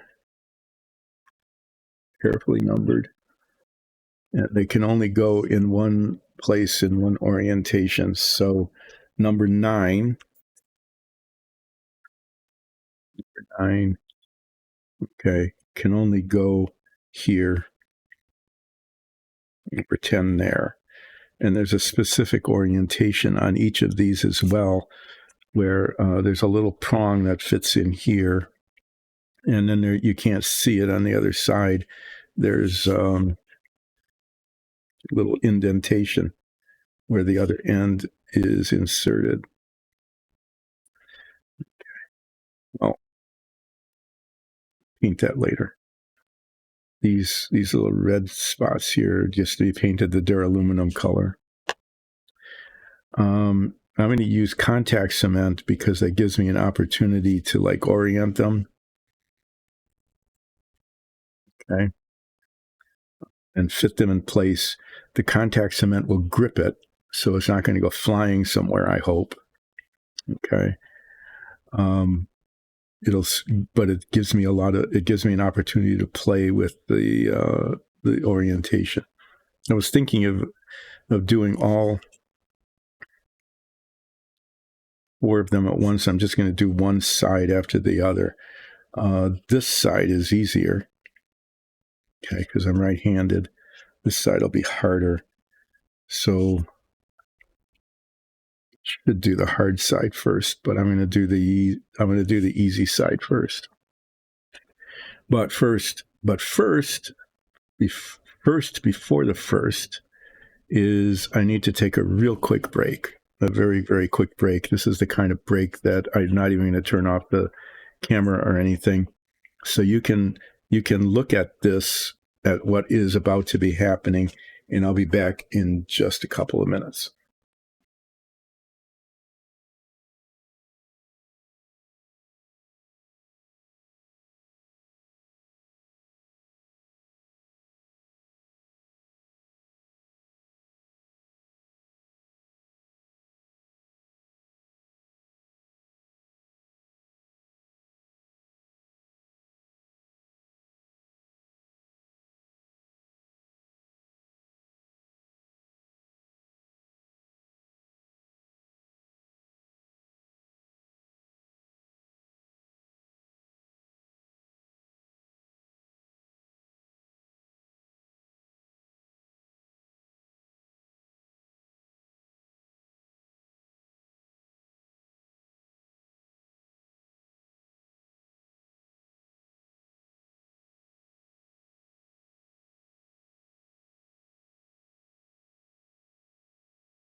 Okay. So I was doing that, anticipating things that could possibly go wrong, and there's always that, right? There's always things that can go wrong. One of the things that could go wrong here, among the many things that could go wrong, and I'm trying to make a little bit of room here.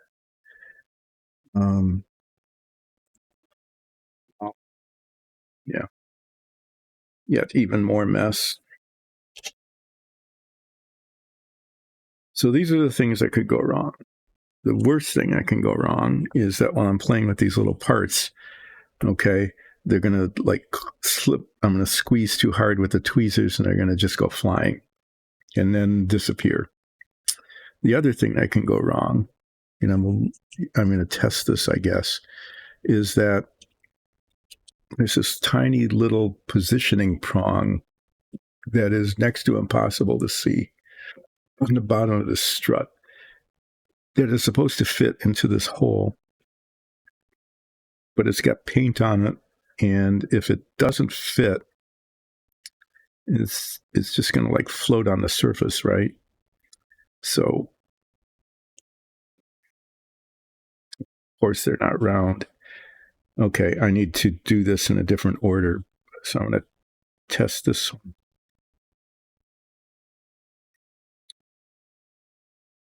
This is not going to be easy because I can't goes this way.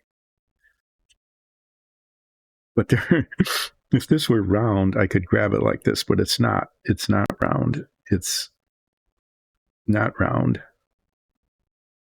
To grab it from the side. Looks like that little prong is way small enough that it's going to be okay.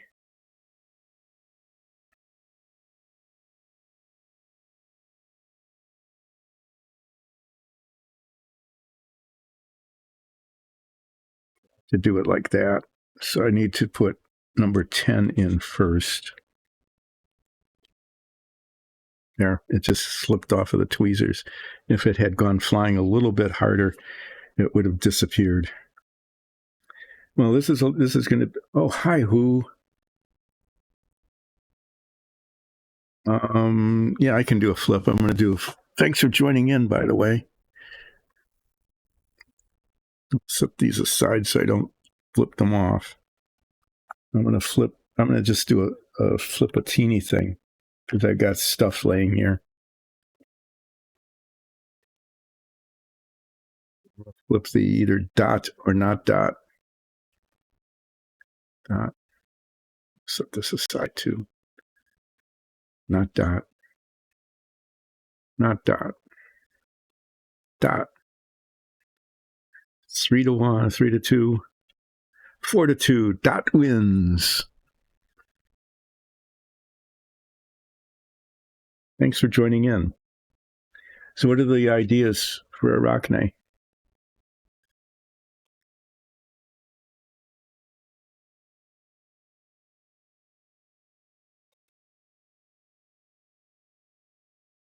Very carefully put away the one toothpick that I needed.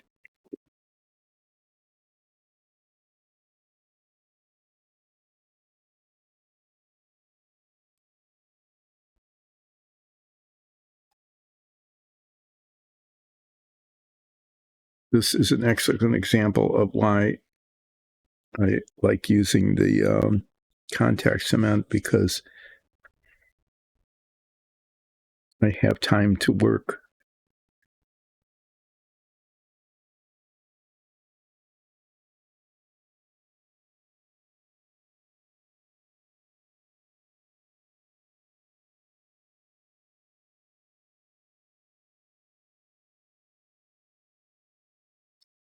Whoever, this is just sadistic. I have to say this, these little bits. Hope there's some cement there. Just, I don't know how I would do this with anything else. I mean, just even getting it to the spot.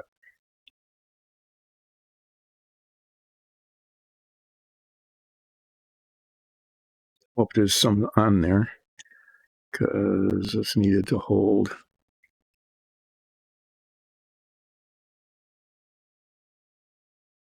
Oh, okay. That's an interesting thing to do, is to say you can kind of like trade out abilities. That's good. Just cleans up. If that was regular model cement, that would have been an irreparable harm.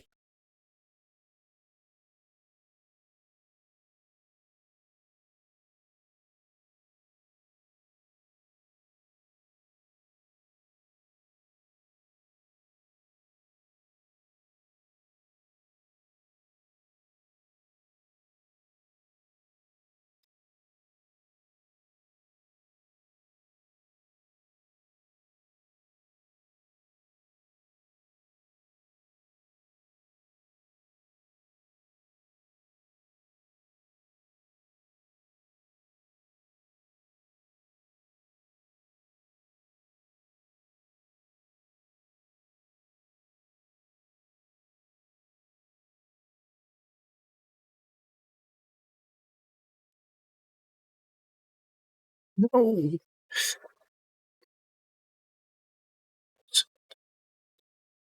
Damn it.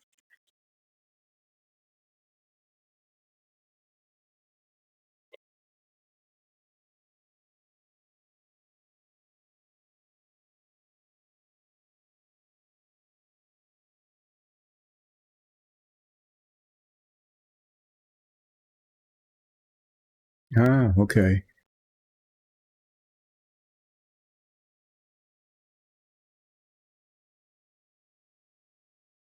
Oh, she's going to give up repairing objects? Okay, that's an interesting choice. Can you tell me why? Why? Because I thought that was kind of a cool ability to have.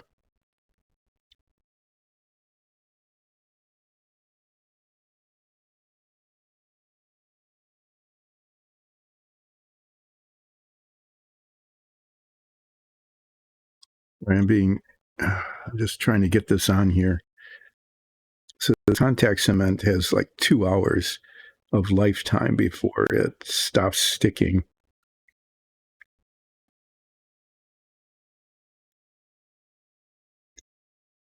And given how this is going, I'm going to need that time. Hoping that actually there's enough stickiness on there so that it will work.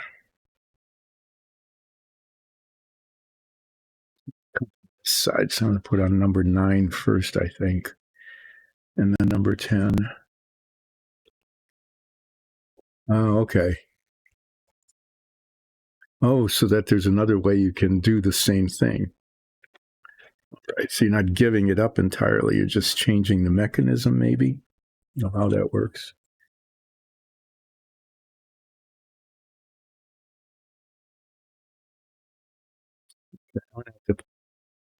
I really do need to magnify this just to attach these parts. Fortunately, they're on the bottom and they're tiny, and I'm hoping that flaws don't show, at least not very much.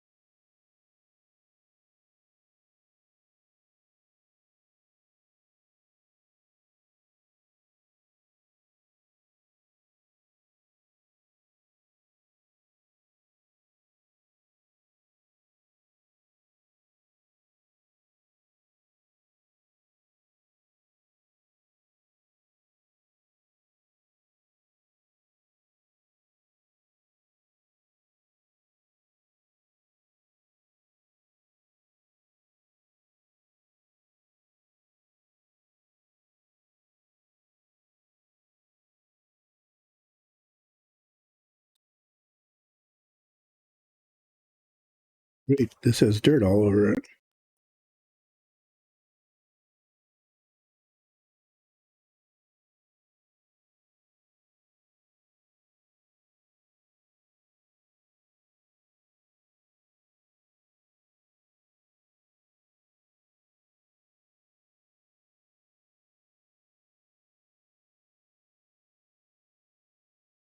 Okay, well, that's as good as it gets.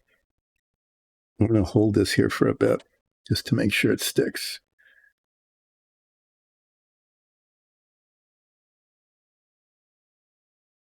So the abilities are rooted in her force anyway, so she probably will have, yeah, okay, that makes sense.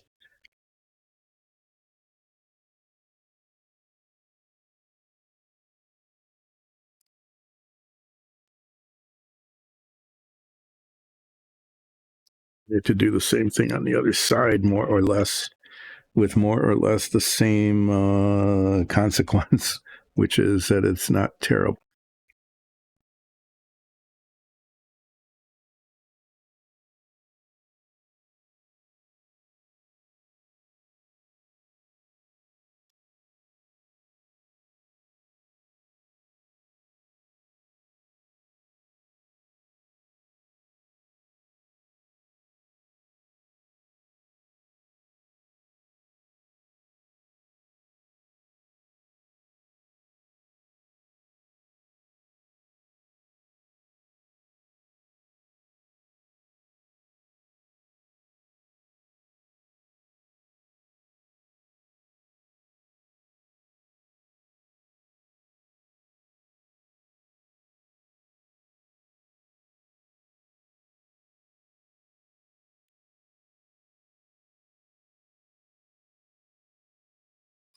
Sorry for not looking up.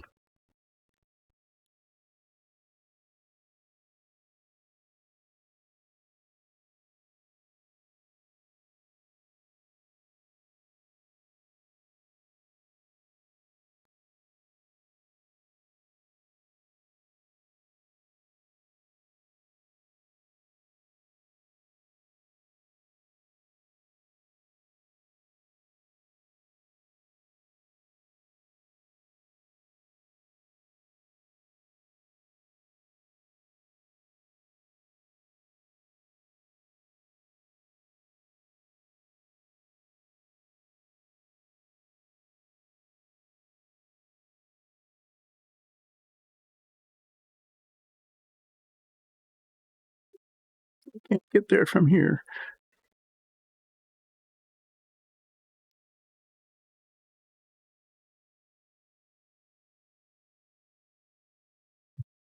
Trying to put the cement on it, and I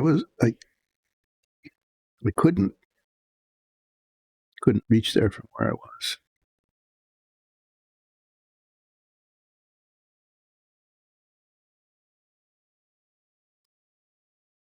What I'm doing is putting these little struts in.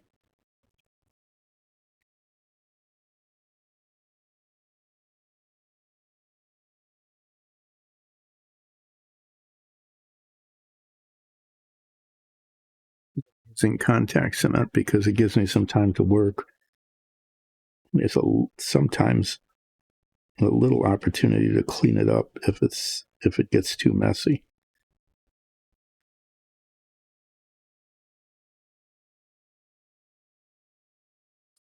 See,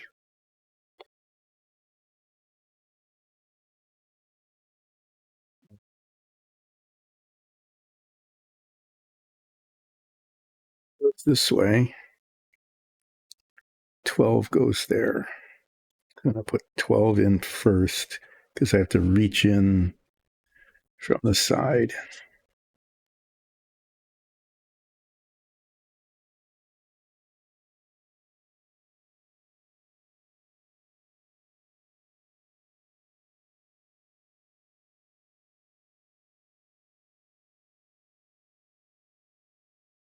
Mixed it up.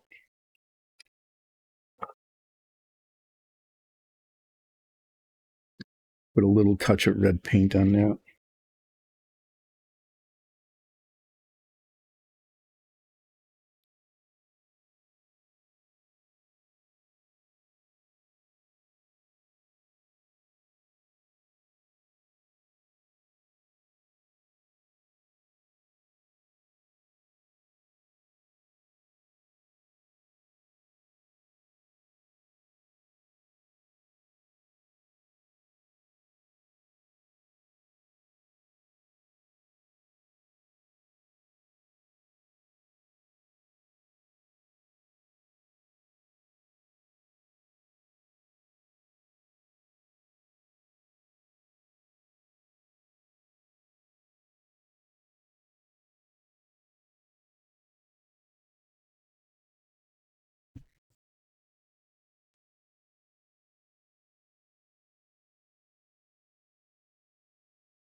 Well, they're attached.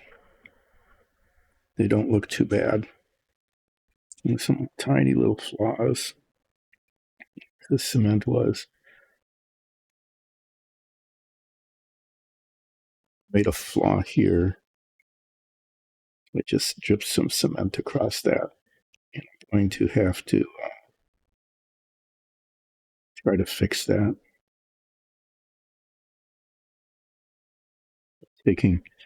Getting the cement off and then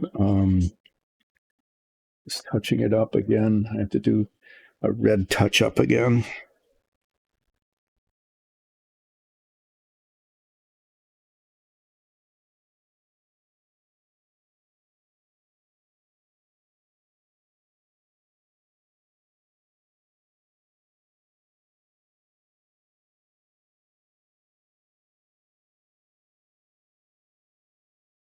Fortunately, it's on the bottom, in a place that isn't highly visible.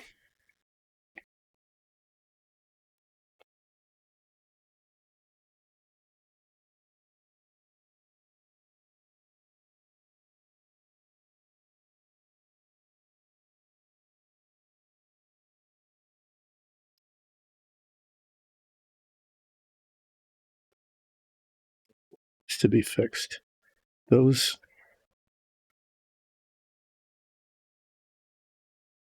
That's all adequate. Okay.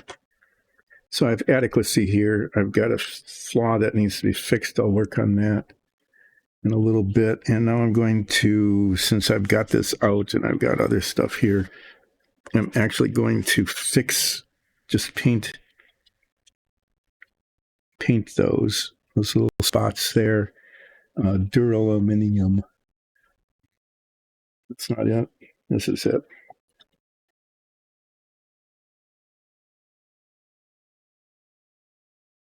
Sorry, I went silent there. I was getting the pieces together, but I hope it was on screen anyway, so you could see that in fact it kind of worked, except for this one spot where I messed up.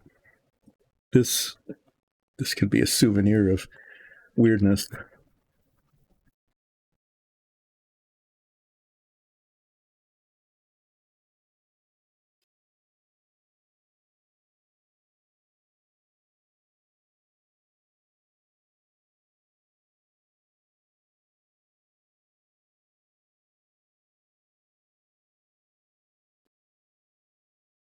Oh yeah, yeah. I keep forgetting things that need to not be forgotten. That was good. I tried to. Yeah, I said before that this paint will spatter when it's opened, and it did. And I used a paper towel to try to control the spatter, and it didn't.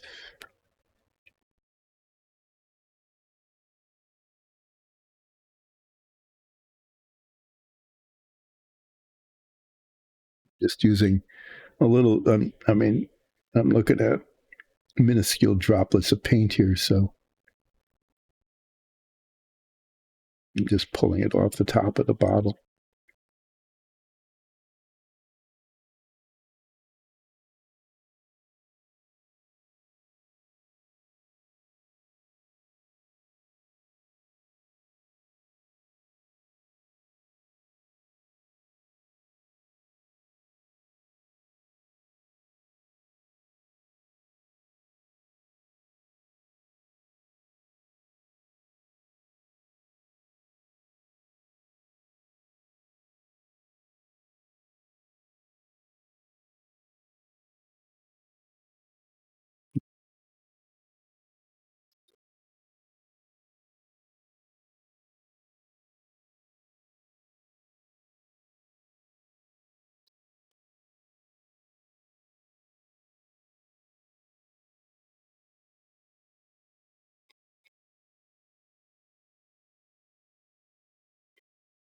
This set for a while. Let this set. Seriously, just making a mess of everything I touch. Ah. I'm going to put this in this box and put a paper towel over the top of it. Bring out the wing.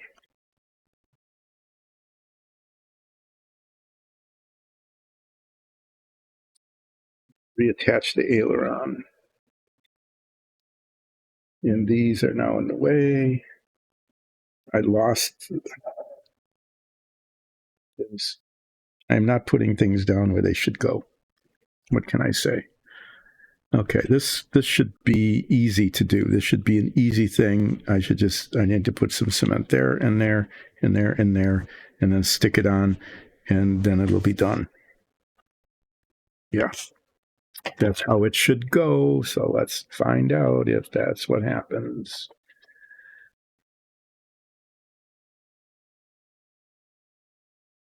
There's,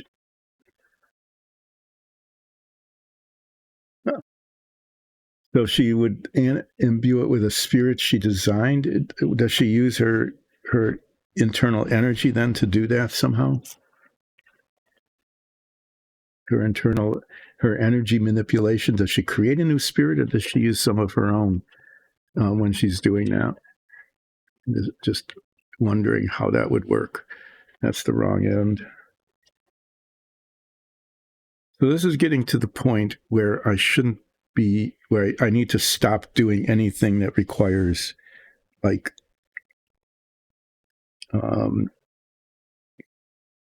good eye-hand coordination. So this would be a good time to not put masking tape on the windshield, for example. I should be able to manage this.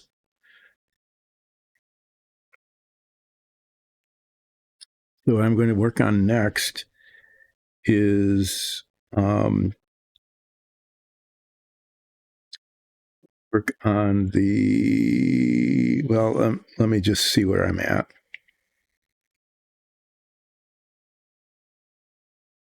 In terms of things that need to be done.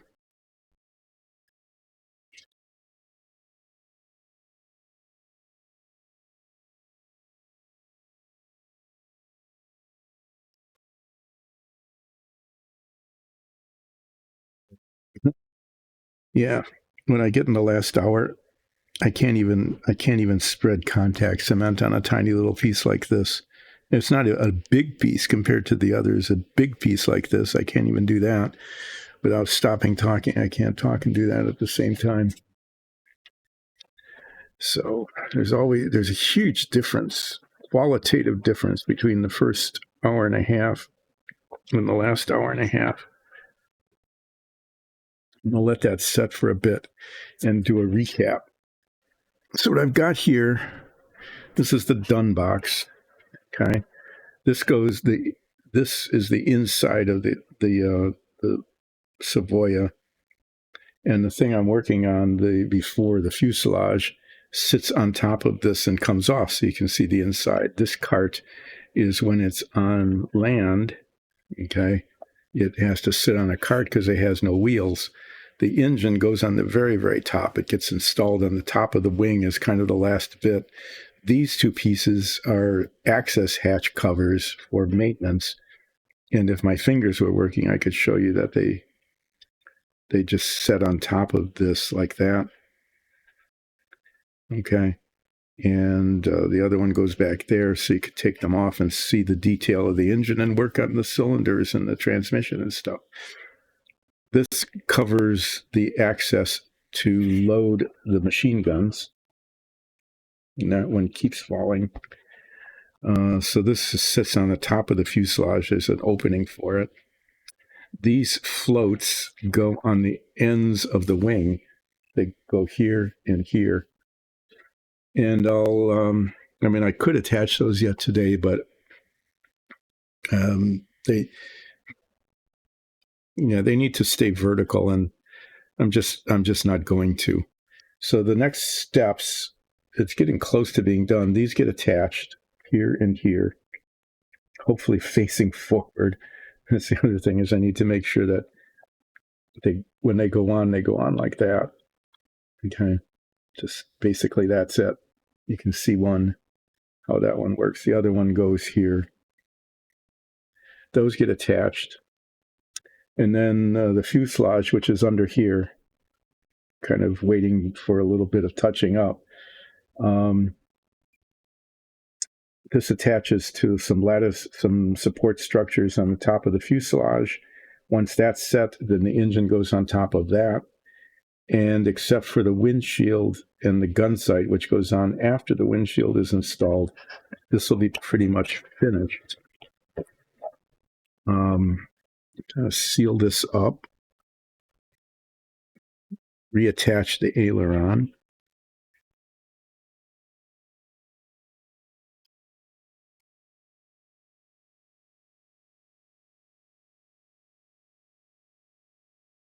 Set this inside this box with that.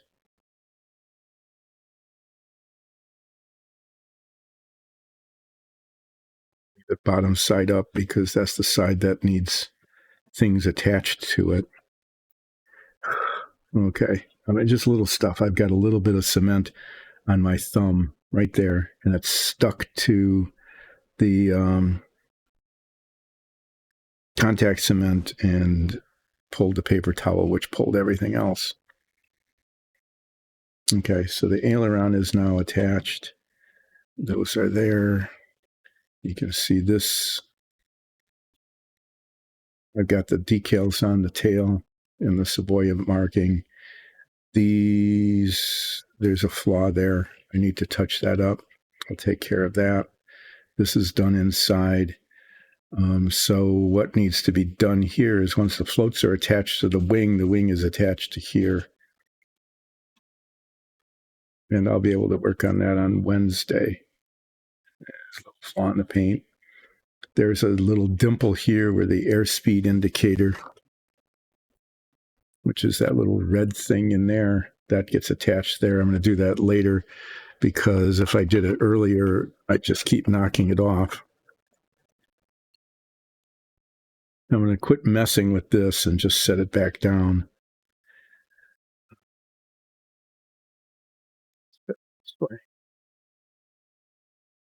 That's good. And cover those up. So the next construction steps should go rather quickly. I've got that little paint touch up that needs to be done. The floats need to be attached here and here. And then this attaches here. And then the engine attaches to the other side, the top of the wing. And then it'll look like an airplane. Yeah. So, and then I've just got the canopy, the windshield that just needs to be taped up and then painted. So she wakes up with, okay.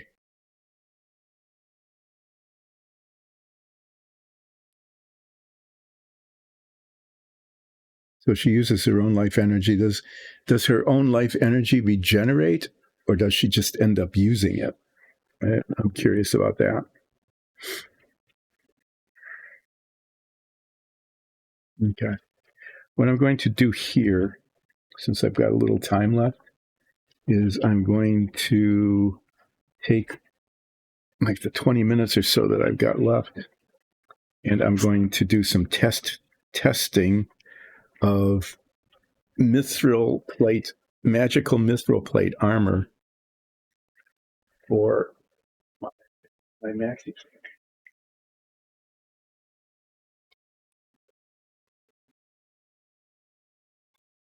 I know I'm off camera. What I'm doing is I'm getting this out. This is the thing into which I spray red spray paint because I need to touch up the bottom of the horizontal stabilizer where I was very not careful and got a little bit of the contact cement on the paint and it pulled it away and it made a mess. Okay, so the things I'm going to experiment with is I got the glossy green paint. I just want to see what that looks like alone.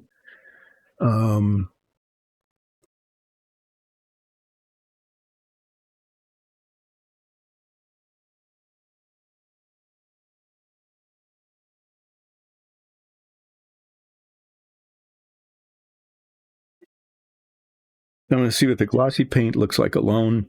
I want to do the glossy green paint and try to do a slight wash with it with a metallic color because it's really very thin and I think I can pull that off. I want to also just do aluminum paint and try this wash that I just bought and this wash that I had before. It's a speed paint to see how those look because I've had some success a long time ago.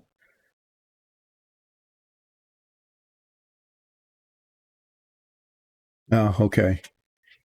Well, that's important to know, just in terms of you need to know what you're going to be doing before the fight starts, right?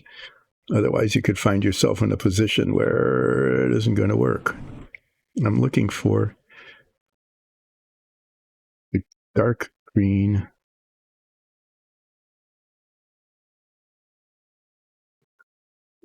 There's one that's kind of glossy. Yeah, this one. So these are the two. I have three base colors I could use, but well, two really. Put some just swaths of paint here.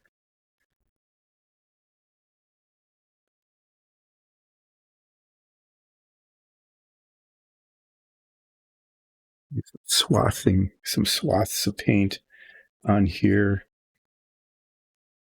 and then some metallic ones that I can use for the wash. So I'm going to give these a stir and put them down and see which ones, if any of them, end up looking like what I want it to look like for the mithril armor. Here, the other thing I should do is put these things away.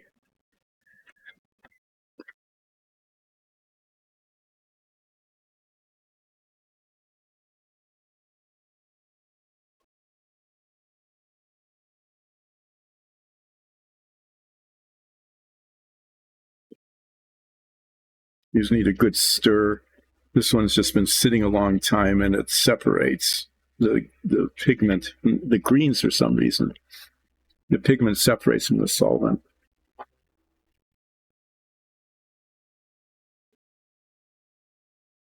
Oh, okay. Well, contact. There's a lot of spells that are contact based, but that really makes us, that makes sense that she can't activate at a distance if her life energy is kind of flowing.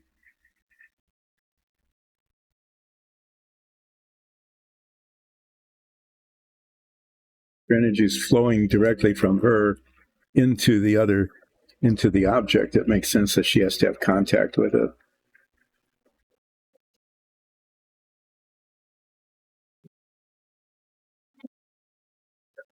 She's out here where I don't really want them.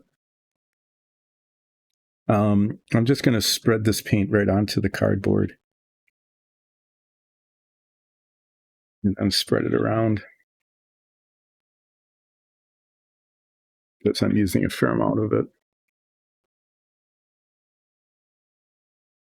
Like I said, this cardboard was painted with the same primer as the model. I'll make a pretty big splotch because that's how much paint I have, but I also want to test some things on the paint. I want to see if how different washes make it look, how a metallic overlay makes it look. Give myself a nice big sample here.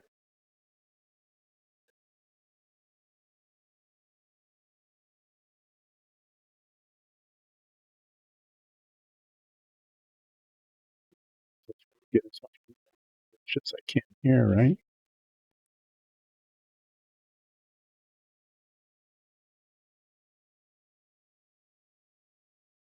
Yeah, and it really would make her like kind of OP'd. Clean that off. The other thing I'm thinking I might do is label these. I'll be right back. I'm getting a labeling pen.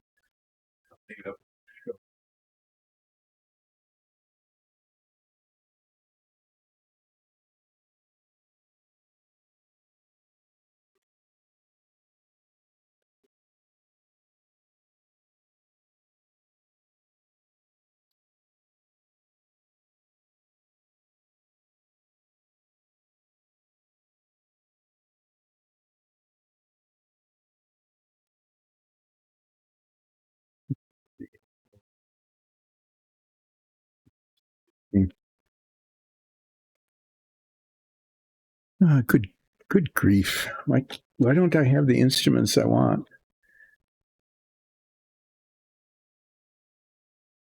Well, yeah, as long as she can reach them.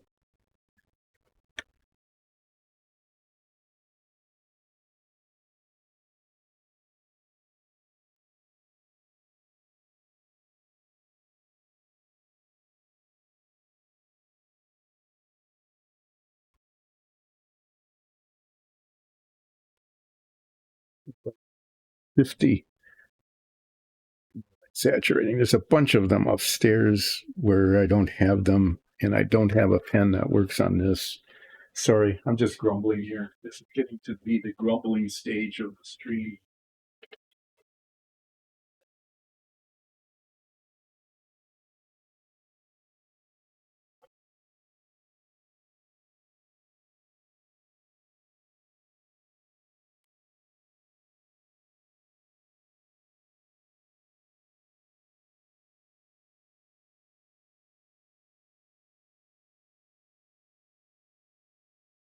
Moving around looking for a pen. Uh, guess I'll just try to use this green one.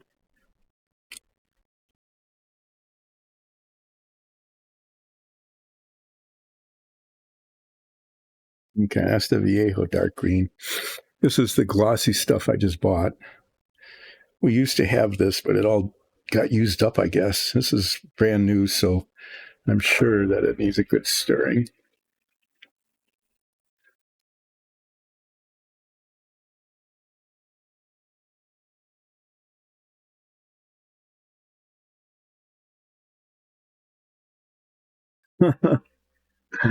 So she animates an object and uses it kind of as an animated weapon.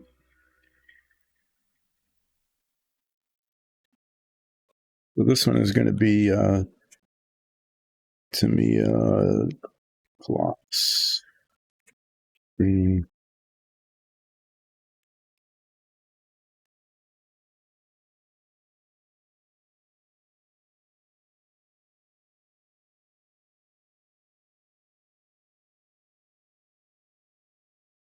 I like the imagination that you're putting into this. It's pretty fun. Okay, I'm getting near the end here, so I'm going to remind everybody I will be streaming Wednesday as usual. Why did that just pop up? It shouldn't even be on. I restarted the computer today, and there's a program that shouldn't even be running.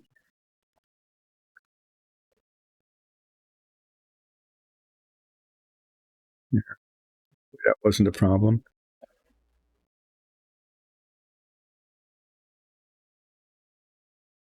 Yeah, so a toy goes flying. That could be pretty funny.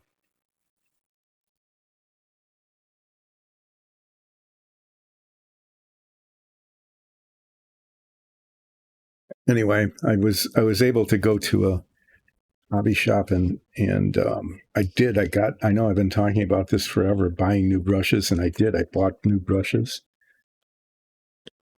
I bought local.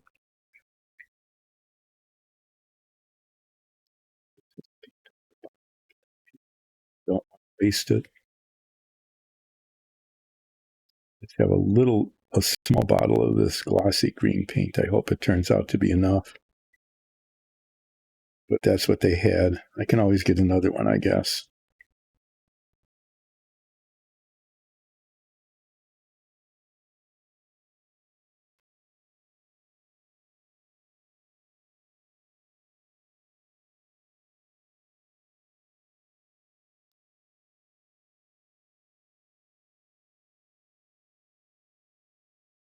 So, yeah, there's actually significant tonal difference here. This the Viejo is compared to this is a lot more blue. And there's more blue in this green. It has more yellow in it. So I'll have to see which one I like better. I kind of like bluish green better than yellowish green. But a lot depends on how these react to like different washes and things instead of just the plain paint. So why I'm doing this is to test different color combinations for the armor of my minifig, my maxi fig. I'll show it to you in a bit. This guy. This was printed with plate armor, so you would, it ordinarily just painted just a metallic color, and then maybe do a gray wash or something on it to make it look used or worn or things of that sort. But I want this now to represent the current armor that I'm wearing in the show, which is magical mithril plate to Shiranun, which has a green, which is basically green with silver and maybe gold embellishments. And so I'm getting different colors of glossy green. And I'm also going to try as an alternative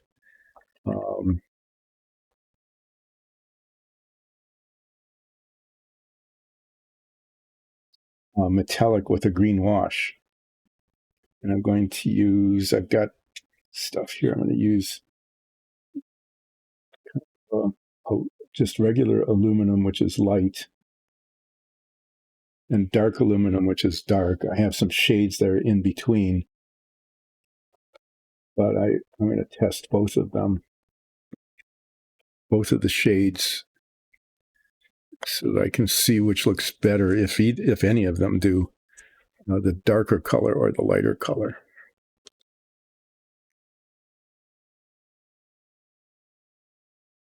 And I've got 2 washes I can work with to put green wash on top of the metallic.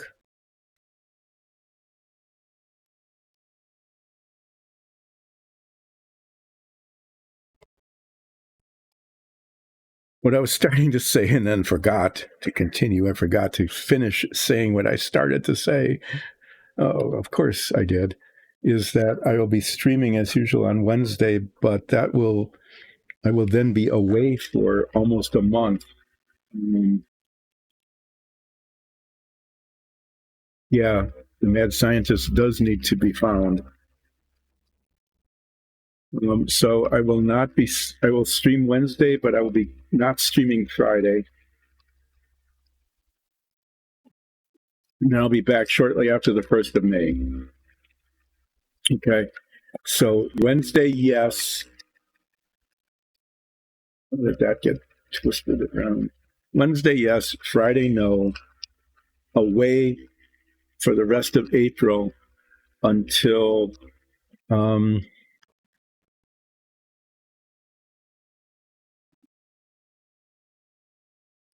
beginning of May. So I'm going to try to make as much progress as I can on the Savoia on Wednesday, and then I need to get back to the Apollo, but I also then need to pick another one. This paint ends up covering a lot. It does tend to bubble up on large areas like this, so I'm going to brush out the bubbles. This paint was made for airbrushing. Then a little bit of it covers a long way.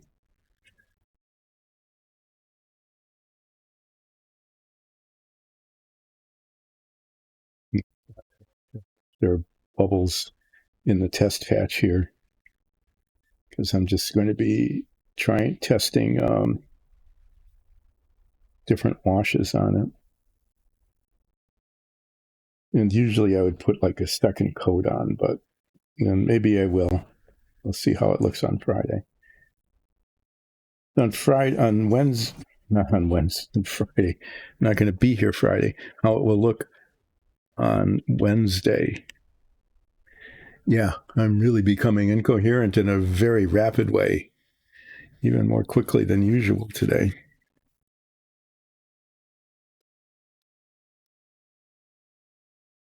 I'm doing test patches for the armor, the Tashira Noon magical armor for this character. On Wednesday, I'm going to be I'm doing a little bit of red touch-up on the bottom of the horizontal stabilizer where I made a mess of it. I want to attach the floats to the wings, do that near the beginning. And that might be the very first thing I do, and let those set up. And I should be able then to assemble the wings and the engine. I should actually be able to do that on Wednesday, and so the whole thing will be really, really close to being done. What won't be done is I won't have the canopy and the gun sight on, Is that going to be a problem? I'll have to test fit the wings. I could end up having to delay putting the wings on because of the windshield. I keep calling it the canopy over and over and over, and I keep reminding myself it's just a windshield. I have to make sure that the windshield installation is not blocked by the installation of the wing. So that'll be a thing to test. You can see here there's two shades of the metallic.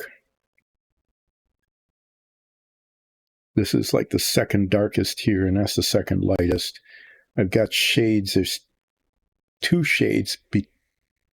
There's a shade between these. Okay. There's a shade between these. We'll see how this looks, and I can always, if it looks like maybe that would be the best, I don't know. Maybe I'll just do that. What the heck? I've got a couple of minutes left. Now I've used up a lot of that paint. I'm not going to mess with it. If it looks like it needs to be in between, I'll just do that. So this will be tested with green wash on top of it. Sometimes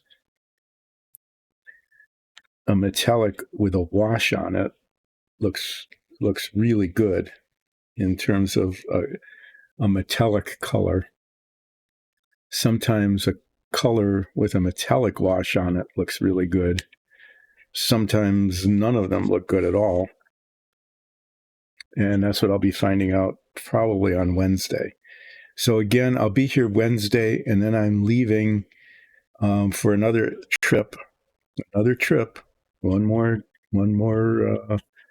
excursion. Retired people do that. They go places. And I will be back then the first week of May. So on Wednesday, I'm going to try to get as far with the Savoia as I can without hurting anything. I'll be testing to see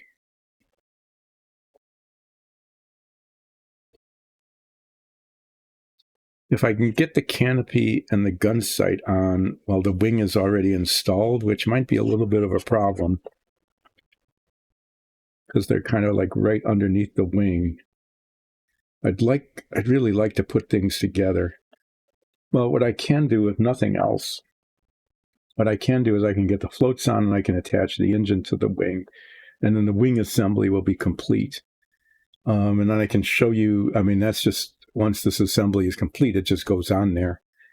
But it looks like the windshield and the gun sight actually really need to be attached first. But what I can do is I can get this assembly done, the floats and the engine attached, okay? And I can attach the little wind speed indicator thing. I can fix the tail where I messed up the paint on the back. And then the only things that will need to be done, I need to tape the windshield.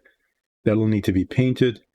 I'll be like one stream away from completing the Savoia, and that will be after I get back. It's the way it'll have to be. If I were leaving a week later, I'd have it done before I'd go, but that isn't going to happen.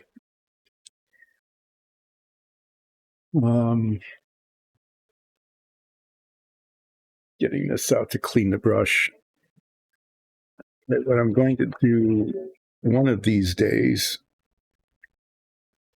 is, since this lacquer thinner is so much better at cleaning the brushes than the isopropyl alcohol,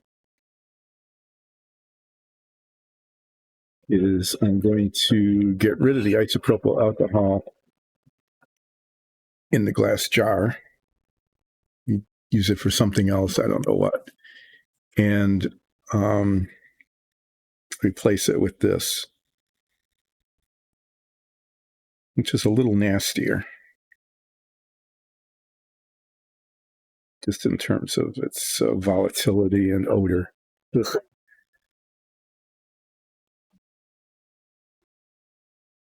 The isopropyl is bad.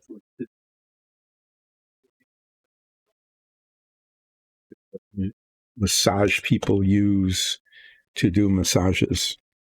They rub it on you, so it's fairly safe. I don't know. The lacquer thinners, not so much. Maybe I won't do. Maybe I won't do what I said I was thinking of doing. Okay. So on these, as you can see, one's darker than the other.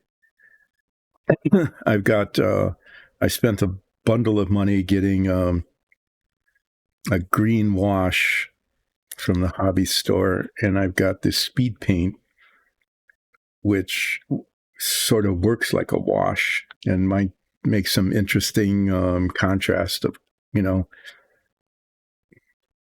might look interesting as it kind of builds up in the various and sundry creases and things in the armor. I mean, that might end up looking pretty good. I'm not sure.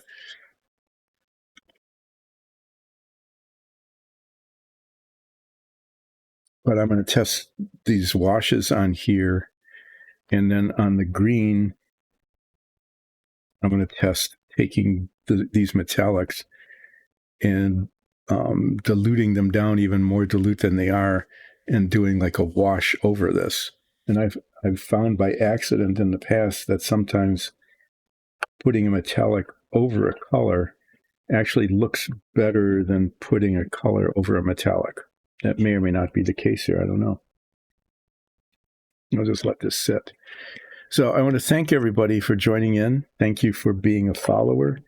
If you're YouTube sponsored, thank you for that as well. Please encourage everybody you know to not only maybe watch this stream, but more importantly, our Dungeons and Dragons show. Catch all the old episodes on YouTube. That's a really good way to watch them and get to know our characters and catch up on some of the plots and things like that. Yeah, please do that. Your support is really, really appreciated. Let me show this to you. This is starting to look like an airplane, Nina. That's a Milwaukeeism, a Midwesternism.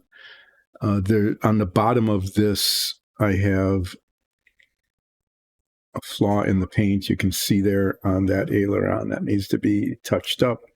These are now done. I'm going to attach the floats. This will go here like that.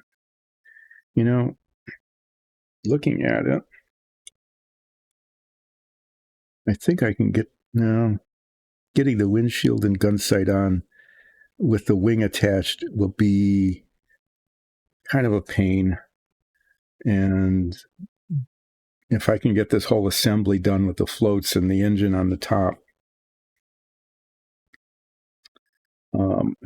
I think I'll just wait until those are done, and it'll take just a couple of minutes to get them attached and then put it together. So that will be like a finishing ta-da kind of thing. So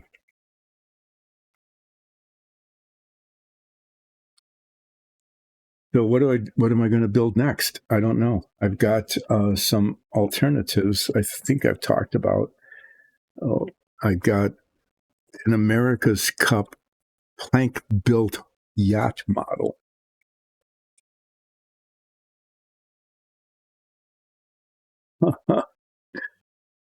Mm-hmm. That's pretty good that she gets bound up, and then because she's in contact with them, right? Of course, she's in contact with them because they're binding her. Then she can actually not only unbind herself, but turn them against the person who used them on her. That would be pretty cool. That would be a fun thing to do. So the Savoia is almost done. I can do an America's Cup plank built model. I think I'll show some. I think I'll do that on Wednesday. Take a little time and show you what the alternatives are. The other is, and I'm kind of leaning toward this, very different kind of model, is that the the Lotus powered by Ford car that won the Indianapolis 500. Jim Clark won it in 1965, I think. I have that. I have the, I built one when I was a kid. I built one like in 1966 or 67. Ages and ages ago, I actually built the original. I think I don't know if this is a remake or if I managed to find one on eBay, but I've got one of those and I might do that next. I haven't built, I just might do that next. Why not? I've practiced now with decals. There's decals on that. I've got the paint, the British green paint to paint it. So it's either that or the ship, or maybe, I don't know. I think I'll pick one other one out just to see. I've got like 300 models I bought when I retired, thinking I would be bored to death and just build models all day forever. And then I haven't built any, really. Wednesday, preview on Wednesday, a plug for the Dice and Dungeons and Dragons show. Please watch it. Tell your friends too. We really would like to have more followers and subscribers. It's an amazing show. Catch it on YouTube. Get to know our characters. They're really pretty amazing. We're very entertaining. It's a show, not just people watching us play a game. We put on a show. Oh, yeah. Well, I know. You'd have to make them out of wax paper or something so they didn't soak. So I'll do a plug for the show. I'm going to work on the Savoia. I'm going to put the wing assembly together with the floats and the engine, tape up the windshield, attach the airspeed indicator, have it essentially complete except for putting the windshield back on and the gun sight, those last little bits, and then touching up the inside of the fuselage after I do that. That would be good, like a passenger pigeon option.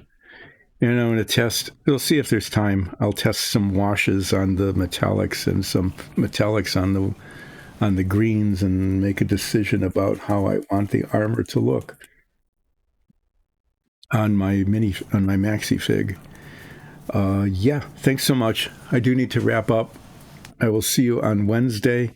Aman, thanks so much for joining in and describing the development of your character. It's always really interesting to hear your discussion about character development. Thanks to Enforcer for dropping in earlier. I appreciate people joining in on chat and telling me and the rest of the people about what's going on in their games. Wednesday, and then I'll be tripping away for a while. Not that way. That was a dumb whatever. Oh, yeah. That really starts becoming even more incoherent. I'll be going on a trip again. Even that doesn't sound good. I'll be going away for a while, starting on Friday, and be back on the beginning of May. But I will be here Wednesday, and I hope to make some decent progress as the Savoia starts getting really close to being finished. And I'll talk a little bit more about what will be happening next. So from here behind the ring camera, yeah, thank you. I will be going on a journey, and this has become a journey, and this has become an incoherent ramble. So thanks, everybody. I'll see you on Wednesday. Please come back, see what happens with the Savoia then. Bye.